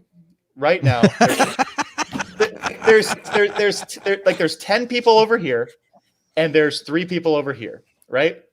Right now, these 3 people like matter the same amount or more if we're actually doing like the population statistics as these people over here. So what I'm advocating for is each of these 13 people all have the same amount of weight. That's what it means. It's not stacking it in favor of the other side. It's making it equal. It's making it a level playing field. Let me have a moment once you're done. If we only went off the popular vote, it'd be Texas, California, New York, and one other fucking state that would determine every presidential election. But that's where the majority of the people are. So I get fucking it. what? So we don't get a say automatically because we live in the fucking farmland, the goddamn backbone of the country? Fuck that. No, fuck You still matter, but you still have all of your elected representatives. Like you still have. So if I want to have a say in the fucking election, I've got to move to the West Coast, to Texas, to the East Coast. Allow me to volley between the two of you here, gentlemen. Hans, now a lot of people give a lot of criticism. Nice. People give a lot of criticisms to the Electoral College, and I don't know if you know this, but the way Nebraska does it, it's a little different. And I think if this is the way it was in more states, more people would actually support it. We have 3 voting districts in this state, and each district awards its electoral vote to whoever wins the majority within that district. Now, I think if all 50 states were to operate in that way, or if you were to just make, like, say, New York or California or any one of the big states operate that way, it would be much closer representative, but also the Democrats wouldn't even be competitive in national elections if you were to do that in a couple of big states. But also another thing, Hans, be careful what you wish for, because you might just get it. When people say on the left, I want to eliminate the Electoral College, you might be kind of surprised when people on the right go, fucking deal. You got yourself a deal, because the Constitution only allows for 1 congressman and 1 senator from each state without an electoral college. So I don't know if you know this, there's more Republican states than there are Democrat states. So eliminating the Electoral College would actually ensure Republican rule of the legislature for over 100 years. So be careful what you wish for. You just might get I understand what you mean. And okay, so that specifically, so if we look at that is population. So all those smaller states, they don't not matter. But if there's it kind of looks like they don't matter. I can't even read them. It looks very much like they don't matter. But then, so what you're telling like people in like the bigger states is that they matter less. Like, do you understand? We're telling them that everybody gets a say. Do you understand that like your group of people, you get more power than what do you mean, you people? Like I would say, like, you know, like Sorry. rural voters in red states that get a higher percentage of power in the Electoral College. So do you understand? I couldn't hear what did you say there? I said conservative voters like in rural states or rural states in general. Do you understand that you have as much voting power? You have as much control over the Senate or like the presidency as like 20 people in California combined. Do you see that there's a potential problem with that? Except for our entire state counts for what, I do 1 or 2 fucking votes, as opposed to how many California have because of population numbers. But do you know how many people there are? How many people are in each of your states? Like again, like just like Hans, I before we get too far off, I just wanted to say I disagree with the idea on the presidency, because our state's so small. It's really just it's a deer tick versus a whale. It doesn't really matter. But I will agree with you that because I am a Republican voter who votes in the primaries of my states, I have a disproportionate say in the composition of the Senate versus other people, because I vote in the primaries in the Senate, and our primaries in this state are won by less than 1,000 votes in some instances. So yeah, I will admit I do have a very high disproportionate say in regards to the Senate, because I vote in the primaries as well. But that's kind of a different thing all entirely. But in terms of presidency, yeah, we've got 5 whole whopping electoral votes here. So it's my only argument against changing the Electoral College has always been what keeps. I think this causes problems between neighboring states even more than you already have. Yeah. So what stops, say, Colorado from sucking up all the water out of the Colorado River, so other states can't use it for irrigation, agriculture type needs, because they need it. Out west here. That's entirely unrelated. Like, no, it's not. So let's go to rights are a big fucking deal out here in the West. Like, trust me. It is. It's a big Colorado River is all that supplies fucking Denver, Las Vegas, Los Angeles, and Mexico City. So yeah, trust me, this is a big fucking deal. So then California, and see water doesn't mean it's not a real thing. California, in turn, could elect somebody nationally just because of their population and tell Colorado, go fuck off. You're not allowed to use your water. We want it. But right now, what's happening is like the smaller states can tell like the majority of the population. They can protect themselves is what they can do. It's like having a gun in your fucking pocket when somebody kicks your door in. That's what it is. Fuck, bring it full circle. can you Full circle, baby. Can you understand the concept of one person, one vote, and how the I sure current can. Electoral College, and you see how right now it's not being upheld? It's never been upheld. Obviously not. No, of course it's not. But we can. Absolutely We have not, the choice. because it's not America has a vote. It's the United States of America has a vote. That's the whole point. And I agree. There's a absolute point to be made that the Electoral College is a bit obsolete. There are absolutely arguments that popular and Electoral College should be weighed differently when it comes to electing the president. But you can't completely dismiss a state as a whole based off of population alone because, well, fuck, New York has more people in it. So on a grand scale, they should. I'm not dismissing them. I am literally. Influence was the reason that these states joined the union in the first place. I'm literally saying they get that these citizens have the exact same amount of power as any other citizen. Right now, they have more, and I see that as an electoral travesty. I think that's really bad that one person's vote counts much more than somebody else's based on their population density. Until you're on the other side of it. Union. That was how I have because there you go. Because I have principles. If conservatives win a popular vote, I don't care. I'm much happier that a majority of people had their voice heard. And again, I agree with popular votes in the Senate, and they're going to put in a Supreme Court justice. So you're happy with that? I'm fine on it. Okay, that's non sequitur, but so I'm it's fine. Hans, wrap up your argument real quick, and we're gonna go around the room. Okay, we're gonna move this to the post show. Hans, go ahead and last arguments, last things you want to say. Plug your stuff, and we'll switch over to the post show. Did he get you the links? I just posted them. Yeah. Okay. So specifically, I think the concept of one person, one vote is important. I'm not devaluing people's votes in the country. Every person has the exact same amount of power politically. If you're saying that one group of one state has more people in it, that means more of those individual people are making that decision. As Phil so adequately and accurately pointed out, those states will still have a strong control in the Senate representing their states because that's how the Senate functions. But what I am saying is that the Electoral College biases that election and will permanently bias that election towards small states with extremely small populations that their individual citizens have more voting power than the individual citizens of any state that's larger than them. And I think that is a democratic travesty. It is an antiquated system from a time that we built it when we literally used black people as property. I don't think that is an acceptable reason to keep it going. And so that's my my last word on that. If you want to hear more terrible lefty takes about things, I do book reviews on YouTube. You can find me at Hans of Harkir.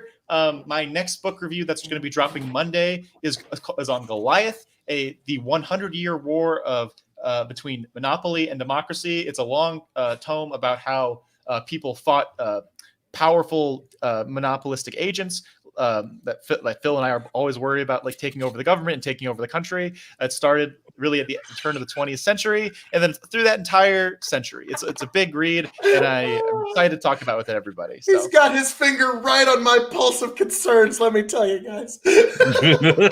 Fuck. Oh, but now, goddamn. All right, Tony, any final thoughts? Yeah, fuck, so many, but so little. No, I will absolutely. If somebody's coming at me with the opposite argument of this, I'm going to have a totally different perspective, because when it comes to politics in general, I think there's a lot of things that people just completely gloss over because it doesn't necessarily line up with their personal perspective. And Hans brings up a lot of good points, but it's just in my nature to try to offer a different vantage point from those things. As opposed to Phil, who just has a specific planted fucking vantage point. We're gonna scream at each other. But other than that, when it comes to the Electoral College, I used to be of the thinking that, it's a completely obsolete thing and it doesn't matter and it's bullshit because, yes, one vote. That's one person, one vote, right? Except for the fact that that's the whole point of having individual states. If we took the imaginary borders away and we were all a part of just one big country and that was it, then obviously it's one person, one vote, and that's how it would be. But my one argument, I guess, would be Earlier, Hans said, you don't know it because you haven't seen it. Like, you haven't been on that side of the coin. That's totally fair. You haven't lived in rural Nebraska or rural fucking Iowa or rural South Dakota and been on that side of it to go, well, I'm from Indiana. Like, it's a tiny state too. Yeah, but you're in the Rust Belt. You're in the Rust Belt. Indianapolis is a real city. Oh my God. Not like Omaha. You people. Yeah, exactly. You people. You guys, that's the fake I just Midwest. gave you my rural fucking credentials, fake and you're like, Midwest. that's not rural enough for me. Like, It's not. I live next to a farm. Indiana I failed. Hey, I State's worked in the goddamn fields mascot when is I was the fucking 13. sycamores. Like, I don't know. The sycamores. The fucking sycamores, meaning the sycamore tree. You drive through fucking Nebraska. Answer me how many fucking sycamore trees you're going to see. Goddamn none. Goddamn none. You're going to see a cow. You're going to see a motherfucking cow eating a goddamn corn stalk. Okay. Oh All right. my God, That's too goddamn good. rural, goddamn fucking Midwest shit, man. That's hard fucking core. But Anything else, Tony? Hans, yes, we're sorry let me- we Midwest shamed you. We're sorry. We apologize for that. But no, yeah, like I've been to Indiana, beautiful fucking country. But It is beautiful. Tony, Let Tony, wrap it up. Let me What wrap else it you up. got? I think, unfortunately, it's never going to happen. We're just not at that point. It's the same argument as arguing against a two-party system and trying to add a third party. You do away with the parties completely. It's not a realistic option right now. It's not a realistic dream. It's a pipe dream. I think there should be a blend of the two, but unfortunately, we don't have that. We're not going to get that. It's just the way it is right now. And honestly, I'm less worried about this being a split vote this time around than I was 4 years ago, because I think last time around it was split between popular and electoral because Trump was an unknown and Hillary was such a polarizing figure. This time around, the Democrats are trying to win a popular vote with a fucking meme machine. But I think after 4 Sorry, I was years of sniffing the Trump, mic. the Trump supporters are doubled down on Trump. And I think people that were kind of on the fence before have either gone one way or the other. So I think Trump has a much better chance of winning a popular vote this time around. So I don't think it's going to matter in the grand scheme of things. But that's just my personal prediction. But yes, I think ultimately we should see some adjustments when it comes to voting. And that's not just on vote tallying, vote counting. I think the entire process should be upgraded a bit. But we don't have a good idea in place. And that's a debate for many other fucking times that we've had many other places. So It's possibly in the post show. oh, fuck I that. believe we might get to that actually. Hey, I don't know. Yeah. All right, Phil, take it away, sir. Well, folks, thank you all for joining us in this incredible discussion that we've had. Things got a little heated, but the ideas exchanged were stimulating nonetheless. It was an incredible night, and you were here to see it in this incredible time. As I've said, we live in an era that will be scrutinized by future generations. But before we take off on this electoral college thing, something to keep in mind, everybody who opposes the electoral college, the one thing that you will hear from everybody, the constant theme, is the fear and idea of being unheard. So think of that in the future and see if there's a way that you can try to persuade or assuage those fears in the future, because that is what everybody's worried about, is being unheard. But beyond that, we are in an amazing era. We have a new Supreme Court justice along the way. We've had some very interesting times. And folks, as I have been known to say around here, all that being said, thank you for joining us this evening for the Dog and Chicken Show. Like, share, subscribe right here. Go over to Big Bucket Entertainment on Facebook so you can get all of the crazy, wacky content of me, Chicken, Tony, Hans. Go over, check me and Tony out over at the Revolutionary Wrestling Podcast. And also, go over to Hans of Harkir and help him in the drive to 600 subscribers. And we will help him get there. Folks, go check out his Ascendant marvelous book reviews. And yes, he might give a bit of a lefty perspective, but we're bringing him along, folks. We're bringing him along. He's a good kid. He's a good kid. But folks, Like, share, subscribe here. And last but not least, head on over to KOE Nation to keep up with all of the devilishly handsome outlaw himself, your king of extreme, Phil KOE, and this evening, the prince and potentate of the political parlance, over at KOE Nation on YouTube. So, folks, thank you for joining us. Thank you for being here. Raise a glass to yourselves, folks. Thank you for being here. Love y'all. Chicken, take it away. Hey, appreciate it, Phil. As always, thank you all for joining. Great conversation. I know we got a little heated there for a while, but we're all gentlemen here, and we're all going to shake hands and join the post show and probably laugh about it and then yell some more. But no battles to the death for real. It's all kidding. What? Well, okay, we can. Out. Done. All right. Gladiatorial combat. Choose your weapon. No guns. That's not fair. Just Yeah. No, good time. Hans, as always, you blow me away every time you come on. You always make so many points. It's I have to start sobering up on some of these episodes with you because I'm like, oh shit, all right, he talks fast and I got to pay attention. I'm sorry, I can't stop it. Like, it's all right. It's good for me. Down. Like you don't get it. Like to quote Abraham Lincoln, this applies to Hans really well. To quote Abraham Lincoln, I'd write shorter speeches, but when I get started, I'm too lazy to stop. Yeah. I like it. Hans, appreciate you. Make sure you check him out. Hans of Harkir. It's at the top of the chat. We'll make sure we post it over on Big Bucket Entertainment as well. And as we drop the post show. Yes, and check out Tom Foolery as well. He's also a great show. You can check out Hans. You can check out me. You can check out Chicken. And once in a while, Tony. What? Yeah.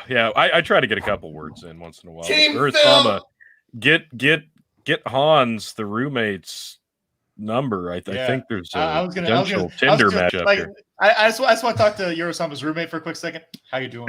How you doing? All right, folks. I think we'll end it there. As always, thanks for tuning in. Appreciate you. Love you.